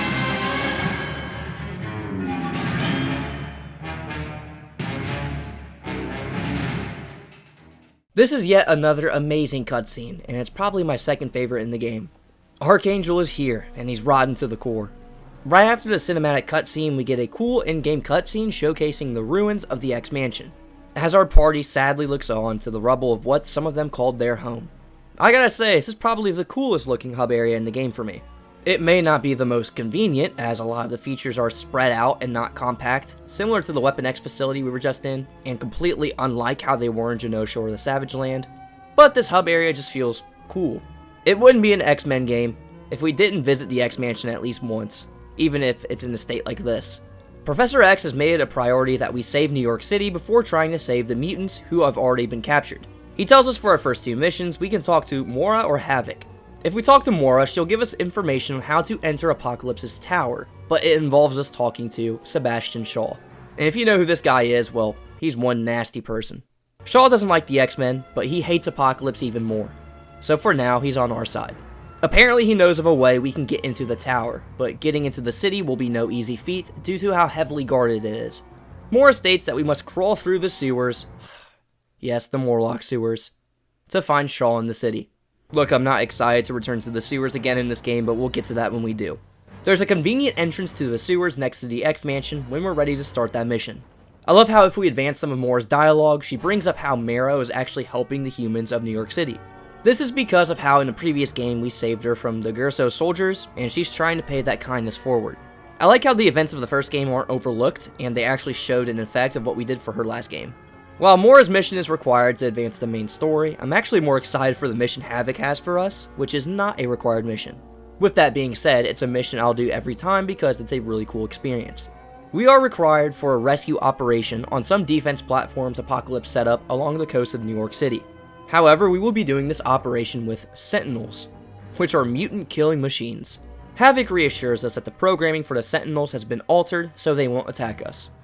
We'll see how that goes. I did this mission first as I was itching to do it in a setting where my game didn't lag, and so I could hear this lovely voice again. Thank you, Professor Xavier. Team! Yeah, we're working with S.H.I.E.L.D. for this one, and we'll have Colonel Nick Fury guiding us through this mission. For this mission, we have to destroy anti-aircraft machinery by destroying generators that power them. As we do this for the first few anti-aircraft, we can see Sentinels flying above us and rain pouring down, cleansing our souls, and it's a memorable set piece for me. We get word of someone named Bastion, who is the boss we'll fight at the end of this mission. And if you've ever heard of the game X-Men Destiny, well, he's the final boss for that game. Talk about a stinker. Eventually we come across a friendly neighborhood Sentinel. Danger, danger, system override in progress. Override complete. Destroy all mutant life forms. Yeah, of course that happened. On top of fighting Sinister operatives and Assault Raiders, now we have to add fighting Sentinels in the mix. Once we destroy the 3 generators, we can use a teleport pad to take us to another section of the platforms. And this is where we meet Sergeant Charles Kilroy, who we have to protect while he takes out radar arrays in the area. These protect missions are pretty tough, so it's probably a good idea to try to sit on Kilroy while he uses his magic touch to destroy all the radar arrays in the area. After we destroy an array, a bunch of S.H.I.E.L.D. soldiers come in through a teleport pad and will help secure the area. The funny thing is that I don't think this area ever stops spawning Sentinels. I don't know for sure, but that's what it felt like when I was fighting these guys in this area. Basically, you rinse and repeat this protecting Kilroy process for 2 more times and... This is the last one, team. We can do this. Let's go! Gosh, that was violent. Because of this, we have to take out this last radar array ourselves. All you have to do is activate this console, use another console, and quickly destroy this generator before the time limit runs out. It turns out Kilroy somehow survived that explosion, and the mission is now complete. Or is it? While trying to leave the platforms, we come across Bastion, who is seemingly being mind-controlled by Mr. Sinister. So, we have no choice but to fight him. Once we defeat Bastion, Forge lets us know that the rescue mission was safe, thanks to us taking down the defenses here. Okay, while explaining it, this mission sounds bland, but actually playing through it was a blast. It's jam-packed with explosions, it has a unique set piece, and some pretty cool inclusions, like the inclusion of S.H.I.E.L.D. and Nick Fury, or the return of Sentinels. Anyways, we return to the X-Mansion, and we can now start our mission to find Sebastian Shaw. As we explore through these sewers, we'll fight against some sewer bugs and some Morlocks, the latter having different types of resistances depending on what type of Morlock they are. This was a feature I remember being prominent in the first game, and I actually really liked enemies having these resistances. It requires you to have a dynamic team of someone who can dish out physical damage, and someone else who primarily fights with energy damage. One thing I've noticed in this game is that mental damage isn't as strong as it was in the first game, which is upsetting as it can kind of invalidate those mental damage characters due to their lack of damage. I don't know why exactly this is, but this is just something I observed. Like I said earlier in the video, I'm not good with numbers, and I didn't have time to test why the damage was so low compared to other types. The Morlock sewers are also an improvement compared to the first game. While the sewers were bleak and bland in X-Men Legends, the sewers here are more rustic, having a dirty green aesthetic that is dynamic. The sewers have unique puzzles, causing you to have a dynamic team that can solve them, and are just more enjoyable to go through. The New York City streets are cool as well. It's interesting seeing it all destroyed and barren of regular life, as Apocalypse's army populates these streets. It is pretty cool to return to these locations after going to them in the first game. With that being said, I do prefer the first game's New York Riot mission though. I think going through the New York City streets in X-Men Legends 1 was just more enjoyable. Anyways, we can find Shaw in the city and talk to him as Gambit for a cool little Easter egg conversation. Do my eyes deceive me? Or am I graced by the presence of one of the greatest thieves ever known? Oh, you know better than that, Shaw. I gave up my thieving ways many moons ago. Oh yes, I know. I just find it a shame that an artist such as yourself would give up his craft. Well, now I got me bigger things to worry about, like saving the world, which is why I come to you. You know of any back doors into Apocalypse Tower, huh? Of course I do. And of course, you know it's going to cost you. Yeah, I know. So what's the price? Just a few things to help tide me over, since I'm being forced to leave town in a hurry. If you can get me tech bits, my holodisc, and my master key, I'll tell you anything you want to know. All right, Shaw. You got yourself a deal. Very good, Gambit. It's a pleasure doing business with you. Just to clarify, I haven't showed every single Easter egg conversation. There are more than the ones I do show in this video.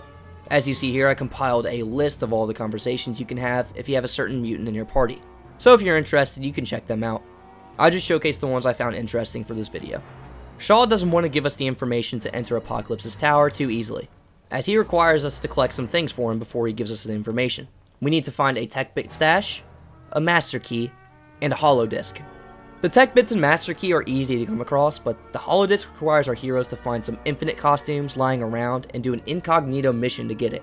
However, it seemed like they had the most suspicious and anxious soldier guarding the holodisc, and we get bombarded with questions. We end up having to fight the infinites guarding the holodisc as infinites ourselves. Once we collect all 3 items, we can bring them back to Shaw at the X Mansion. He reveals that the master key is all that we need to enter the tower, and there's a hidden entrance to the place that Apocalypse doesn't even know about in the northern sewers. He tells us Mr. Sinister isn't a trustworthy person, and he's the reason this hidden entrance is here and why Apocalypse doesn't even know about it. Shaw asks one last favor of us, and this is to free someone named the Black Queen from the tower, which we'll do later.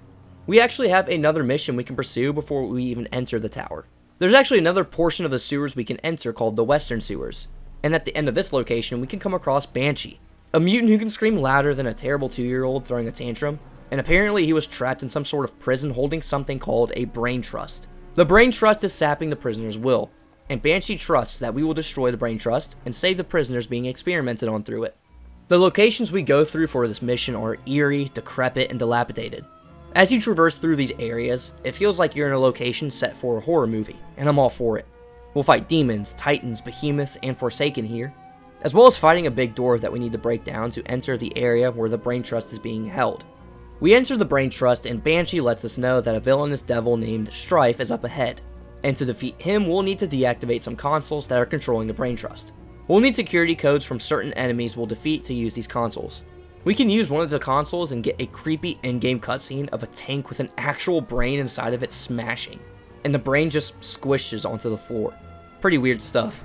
This is also the mission where I finally found Juggernaut's Danger Room challenge and got his green piece of mutant-specific gear, and boy oh boy, I have a lot to say about Juggernaut. Wait, no commercial this time? Really?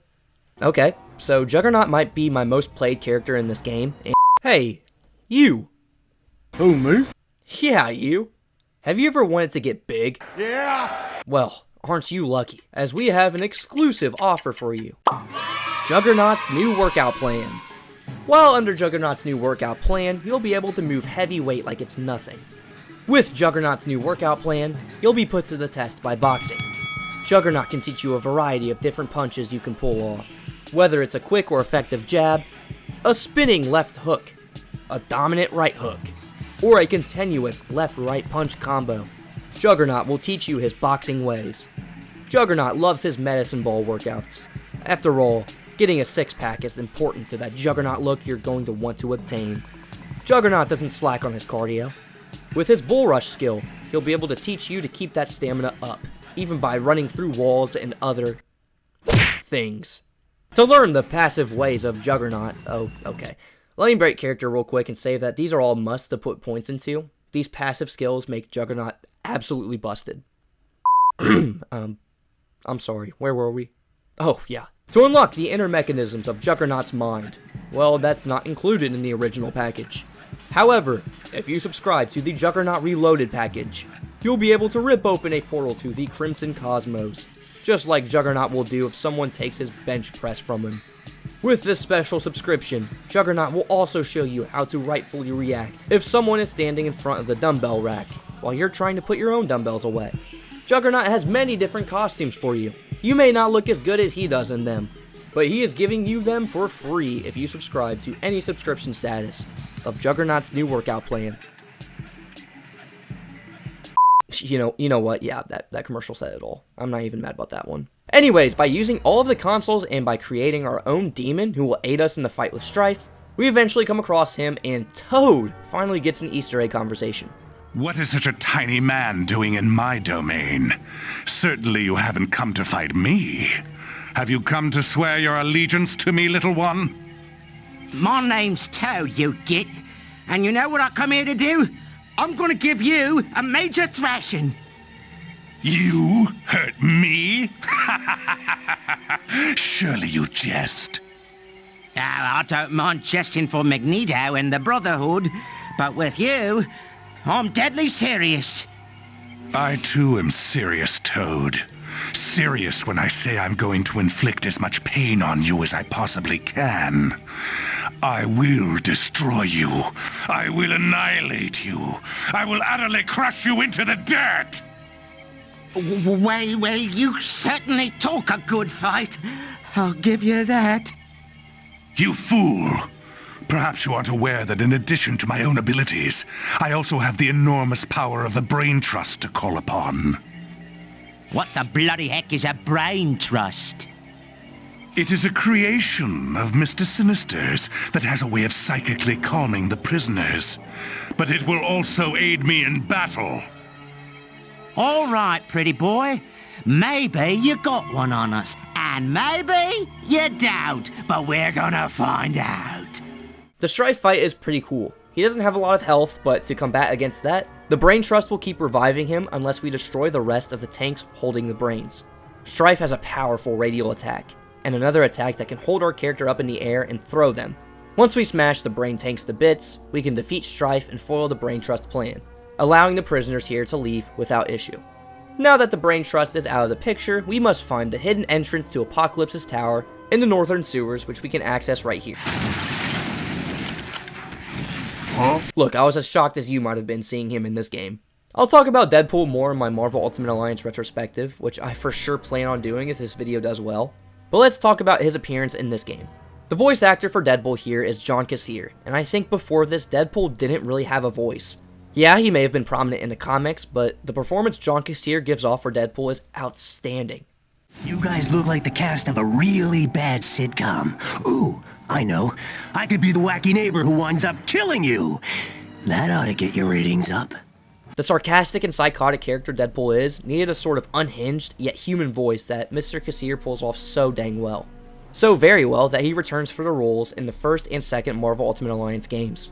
Deadpool fanboying aside, he's under some sort of mind control serum Mr. Sinister gave him, and now he has this sort of unstoppable rage to where he wants to rip our faces off. I guess I'll drop the bomb now that Deadpool has a really cool Easter egg conversation with Deadpool? Yeah, you can play as Deadpool in this game, and he's a pretty cool character, but we'll get to that when we do. Here's the conversation between the two.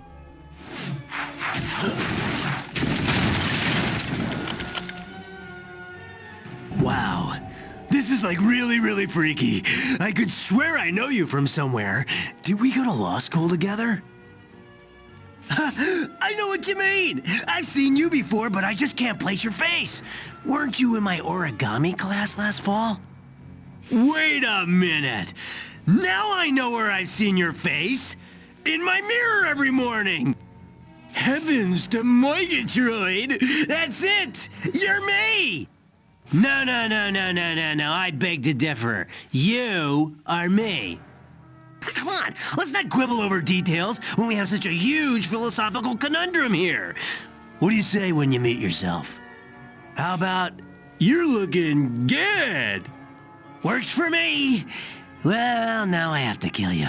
Not that I want to, it's just a little something Mr. Sinister ordered me to do. The fight with Wade Wilson isn't too hard, as the merc with the mouth will shoot at you from a distance and teleport away if you do too much damage to him up close and personal. It can be a pain to keep tracking him down after you get a few hits in, but staying patient and persistent allows you to win this fight. We can travel through the northern sewers, and nothing really prominent happens here until we get to the entrance of the Tower of the Apocalypse. But before we enter the tower, since we collected 4 homing beacons this act, we can enter our super duper secret bonus area, which is a doozy of a bonus area. It's a pretty long one. At the end of this area is the last piece of Iron Man's armor we need, which are his jet boots. We now have all 4 armor pieces to rebuild Iron Man, but we need to find Tony Stark first before we do so. We can enter into the tower, and Professor X reaches out to us, saying that once we reach the command level of the tower, Beast will be meeting with us to operate the consoles and make sure no evil schemes are afoot. The tower is another switch up of the location style from this act alone, and it acts as a techno-cyber looking area. It's fitting as we'll be fighting a good amount of robots here that love to spawn on top of these pads. I just also wanted to mention this comically large statue of Apocalypse. Well, presumably Apocalypse, as we can only see the feet of it. We come across a new enemy type up here, which ends up being the strongest enemy we'll fight in the game, called Prelats. These guys are cybernetically enhanced and grafted soldiers who have a good amount of health, and are just strong to fight. We eventually make it up to where the Black Queen is being held captive, and if you don't want to save her, I do not blame you, just listen to her. You moronic oaf! You obviously don't know your place! I demand you free me at once! Anyways, to free her, we need to destroy these 4 generators for the primary power source, and then bam, she's free. Simple. What isn't simple is when we eventually get to the command center and come across Beast, who for some reason brought Sabretooth with him for protection. Hello, my friends. I trust all has gone according to plan so far. Just a minute, and I'll begin a shutdown of any defensive systems Apocalypse might have. The furball here demanded that I come along as protection. Hey, what's going on? I stand corrected. Apparently, you're the one who needs protection. Okay, I didn't see that one coming my first playthrough. It's a pretty clever twist. Beast is no more, and Dark Beast was planted on our team to misguide us and gain info from the inside. This explains a lot, like why the Savage Lands was scratched on the floor inside the X-Mansion, when Beast was clearly knocked out outside the mansion, giving him no time to scratch that into the floor. Anyways, the pinnacle moment of Act 4 is the final boss fight. The boss fight with the final horseman of Apocalypse, Archangel. The Archangel fight is grand and probably the coolest looking fight in the game. He flies around the arena, slamming down on the ground and throwing these spikes at our character from range. Once you do enough damage to him, he will hide in the middle of his teleporter thing, and we must destroy the 4 devices that control the teleporter. Once we do so, the teleporter machine will go rogue, and we must do everything we can to avoid the beam, or it will mildly inconvenience us by teleporting us to a random pad. We have to guide the beam to whichever podium Archangel is on to destroy the podium and make Angel fly to another one. Rinse and repeat the process for all of the podiums, and then we can finally finish off Archangel once and for good. All 4 Horsemen of Apocalypse have been defeated, and now we must take care of Apocalypse himself. Beast and Apocalypse went through the teleporter in the middle here, and we must follow them, which will lead us into the final act for the game, which takes place in Apocalypse's home country of Egypt. What's going on here? Where am I? Cease your struggles. Those restraints are composed of adamantium, a metal which even your elephantine strength cannot break. I'm gonna paint this whole room with your blood! Though limited, your vocabulary is certainly colorful. You can't do this! You're an X-Man! You're an X-Man! I was an X-Man. Having second thoughts, Beast? No, not at all. What of the Nexus? How soon until it is functional? Syncing 4 genomes is no small feat. The energy generated by infusing these 4 mutant genes is far greater than had been guessed. Perhaps even more than you could cope with. You underestimate me, Beast. Once I wield the power of the 4, I will be invincible. None will stand in my way, and I will see to it the X-Men and the Brotherhood are utterly annihilated.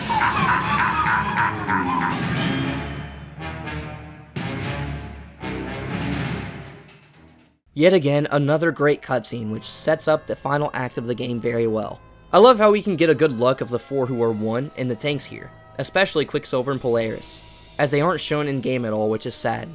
I also like the detail of Beast almost breaking out of his Dark Beast character, which shows us that he is not that far from saving. After the cutscene, Professor X tells us that New York City has regained control, but Apocalypse is close to combining the 4 mutants who are 1 in their powers in order to become invincible. How? Well, those hieroglyphics in the Savage Land had instructions that could build a machine that would offer invincibility and tremendous power to whoever can use it. That teleporter sent us to the inside of a Pyramid of Giza, which is the setting this act will take place in. As we explore the hub area, which is called the Teleport Chamber, we can interact with 3 statues around the place that are called the past, present, and future of Apocalypse. All of these give some more information on the man himself and what he plans to achieve. We can also interact with these library scrolls next to Scarlet Witch here for information about Apocalypse and his plan to become invincible. To advance on through the act, our first move is to locate Beast and snap him out of his mind control. Act 5 is my favorite act visually. It's consistent throughout the whole of it, and it takes place inside a pyramid in Egypt, like come on. The environments are awesome and something I haven't really seen done in a video game around this time. You'll fight scarabs, bigger scarabs, Anubis looking enemies, and major evolutions of mutants. And the combat in this act is a test of your strength and courage. We can easily find Beast in the middle of this first area here with Mr. Sinister. And this fight is pretty interesting. You'll have to use these nullifiers around the arena next to Mr. Sinister to make him not invincible. This will only last for a few seconds, however, and every time you use this nullifier, your own energy will be drained. All while you're trying to do this, Dark Beast is spinning his legs at you in a propeller-like fashion, so be cautious of that. Once we take down Mr. Sinister, Beast comes back. Dark Beast is no more, but Beast feels terrible about everything that has happened. Rightfully so, but it's still not his fault that he was mind-controlled. We can head into the Ancient Labyrinth next, and get a new objective to find a sun crystal inside of it, which is just over this Scarab Death Pit. While exploring this ancient pyramid, I just had to point out how much I love the design of every single location in Act 5. It may be a way shorter act, but the setting and interactivity of this place makes up for it. Like for example, we can open up this sarcophagus, which is actually a trap. Whoops. There are also pillars that fall over and can damage your characters if you are under them while falling. A lot of the walls of these places are breakable, and it makes for one chaotic finale for the game. In the Ancient Labyrinth area, there are 2 areas we can go to off the side of this area. We have the Temple of Anubis and the Temple of Sekhmet. We go through the Temple of Anubis and get to the end, which involves a puzzle.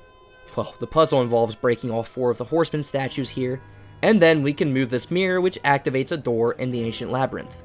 There is another mirror we have to activate, however, and that's in the Temple of Sekhmet, which requires you to collect these canopic jars across the area and dump them in this container here to activate the final mirror. Also, I found 4 homing beacons, which means we can go to our super duper secret bonus area and save Tony Stark himself. The puzzle here to get Stark to appear is kinda jank, but once we solve it, Stark will magically appear from a lift that was hidden under the ground. We can talk to him, and once we finish our conversation, he suits up, stating that he's ready to get his revenge on Apocalypse. There it is, the most busted character in the game unlocked, Iron Man. Alright, look, I was going to make a mock commercial for Iron Man, but let me just say this. If you upgrade his motion amplifier boost skill to the max, well, it doesn't matter what other skills you use. Anytime you activate this boost, your damage for every type of attack Iron Man can do will increase drastically. To add on to that, your attack speed for every single attack will increase as well. So here's a cool compilation of me just absolutely torching through enemies throughout my playthrough of Act 5 with just Iron Man.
Now that we have Iron Man on our side, we can enter through the door in the ancient labyrinth, since the two mirrors are properly measured to reflect the light into the mechanism. Oh my god, I sound like a nerd, oh boy. And then we come across another boss fight.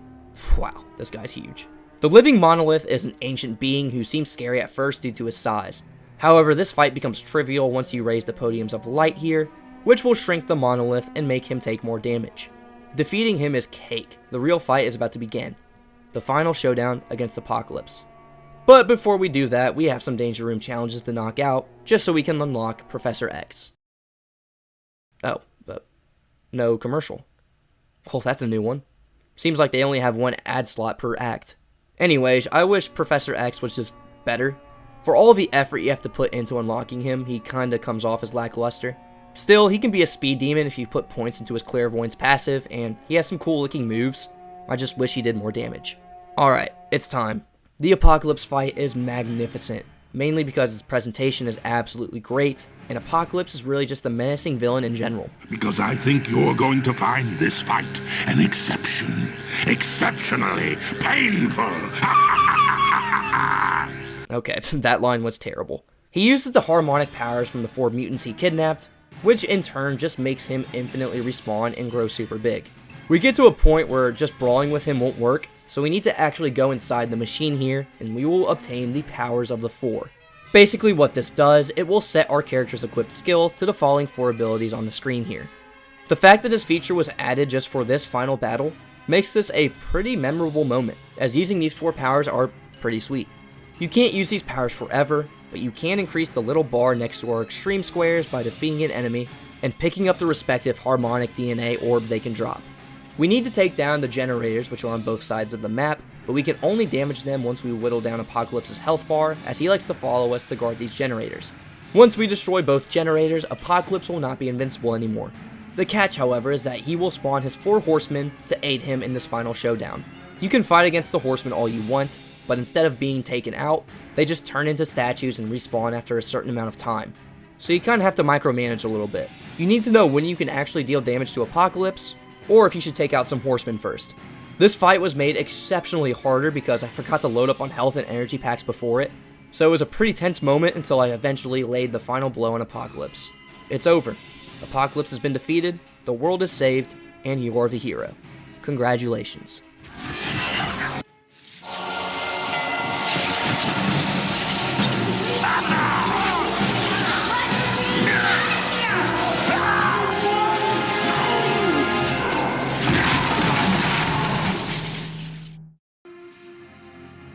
Everyone is safe, and Apocalypse is defeated, Eric. Defeated, yes, but not destroyed. True, but we'll be prepared should he ever return. Ever the Optimus, eh, Charles? And why not? Look what we accomplished together. Imagine the good we could continue to achieve. Give up your childish dreams. One day soon, they could be your undoing. Never, Eric. The world needs dreamers to give it a soul. And it needs realists to keep it alive. Professor, Magneto's a lost cause. Why waste time on him? There were a dozen times Eric could have handed us over to Apocalypse in exchange for his child, but he didn't. And that proves there is hope for even the hardest of hearts. I still don't quite understand how Apocalypse lost control of the power. The only way that could have happened is if the device had been tampered with. Forget about it, Beast. Your machine wasn't perfect, that's all. It's not like someone would have sabotaged it.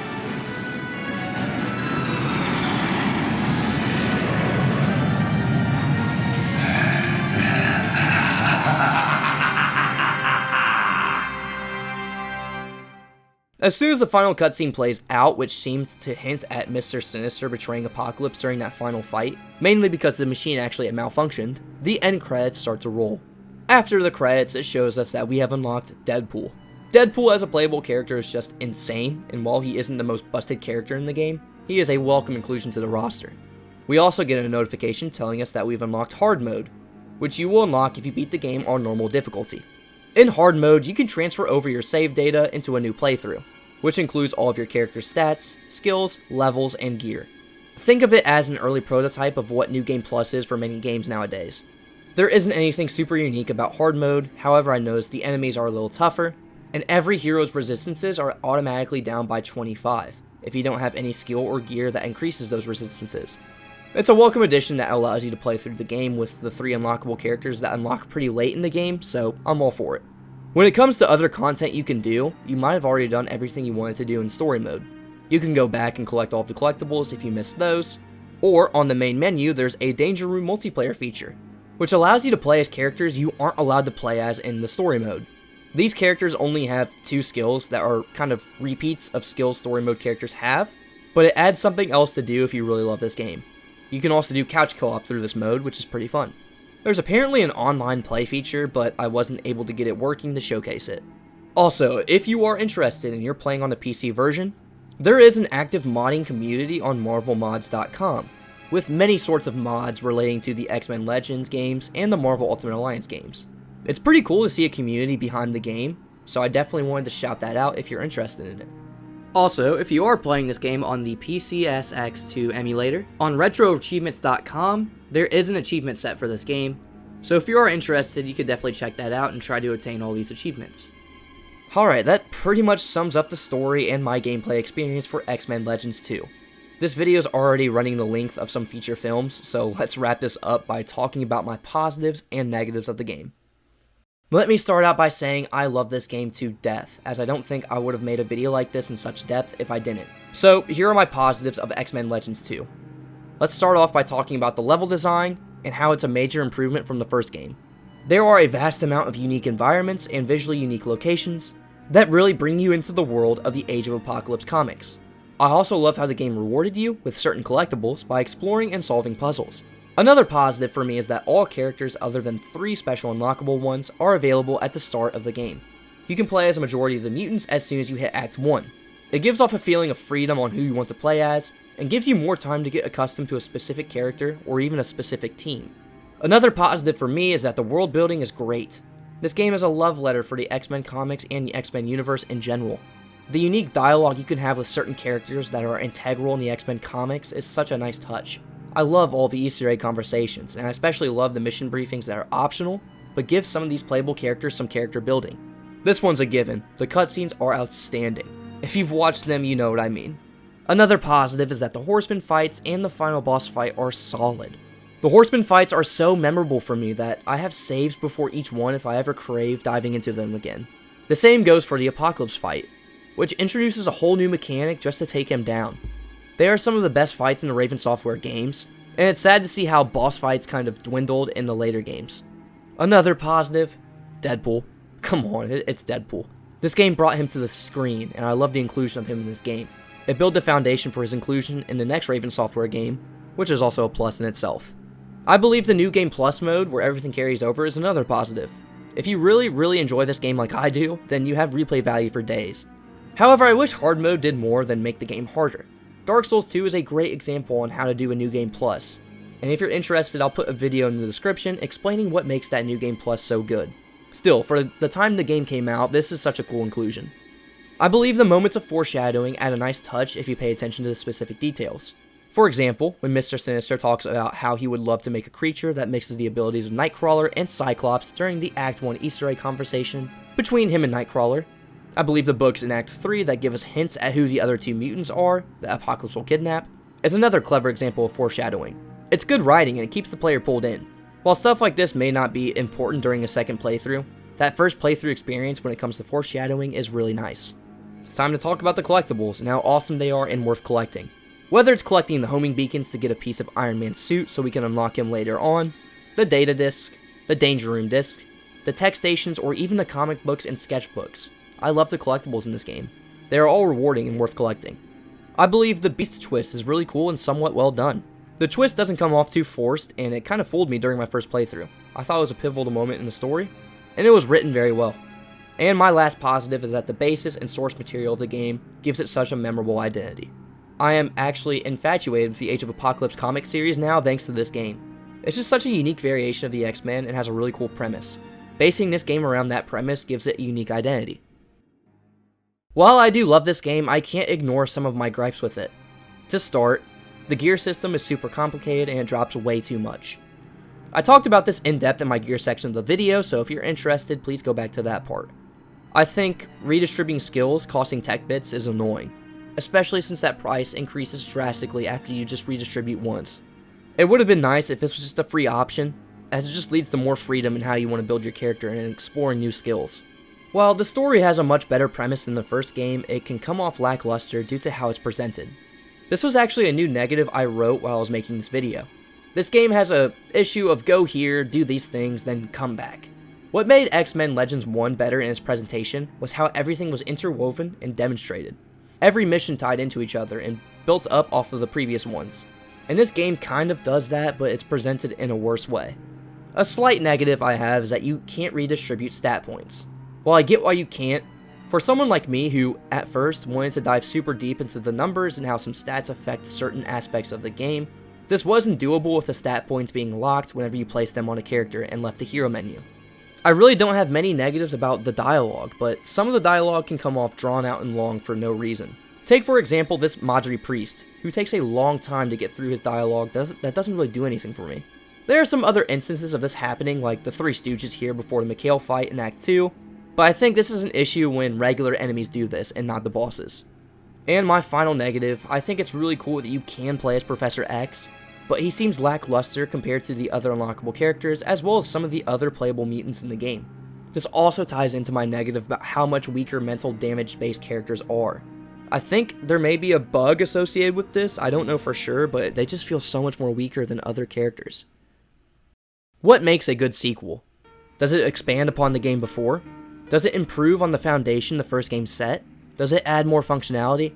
Is it as fun or even better to play than the first? Is there more to do? Is there more to the story? More to explore? More ways to brutally injure an enemy that stands in your path? Well, X-Men Legends 2 Rise of Apocalypse does all of these things for me, and some more. It may be a weird pick for favorite sequel to a video game ever, as it doesn't carry the weight many other sequels have, but this game holds a special place in my heart. I spent a lot of time making this video. I researched my heart out, I made time to play this game and make this video because I love this game. I encourage you guys to play this game if you get the chance, or if it somewhat intrigues you. I got so wrapped up in this old PS2 game that it made me reconsider what I want to do when it comes to YouTube. If you enjoyed the video and want to see more content like this, a click on the subscribe button would do wonders. Even if you don't subscribe and you're hearing this, the fact that you took some time out of your day or night to watch this video means a lot to me. I hope you guys have a great day, and I hope I had some sort of effect on it, whether you were eating lunch watching this, or falling asleep to my lovely voice cracks geeking out about an old game I just recently discovered a love for. I caught my voice cracked when I said that. This is A speaking, and peace out.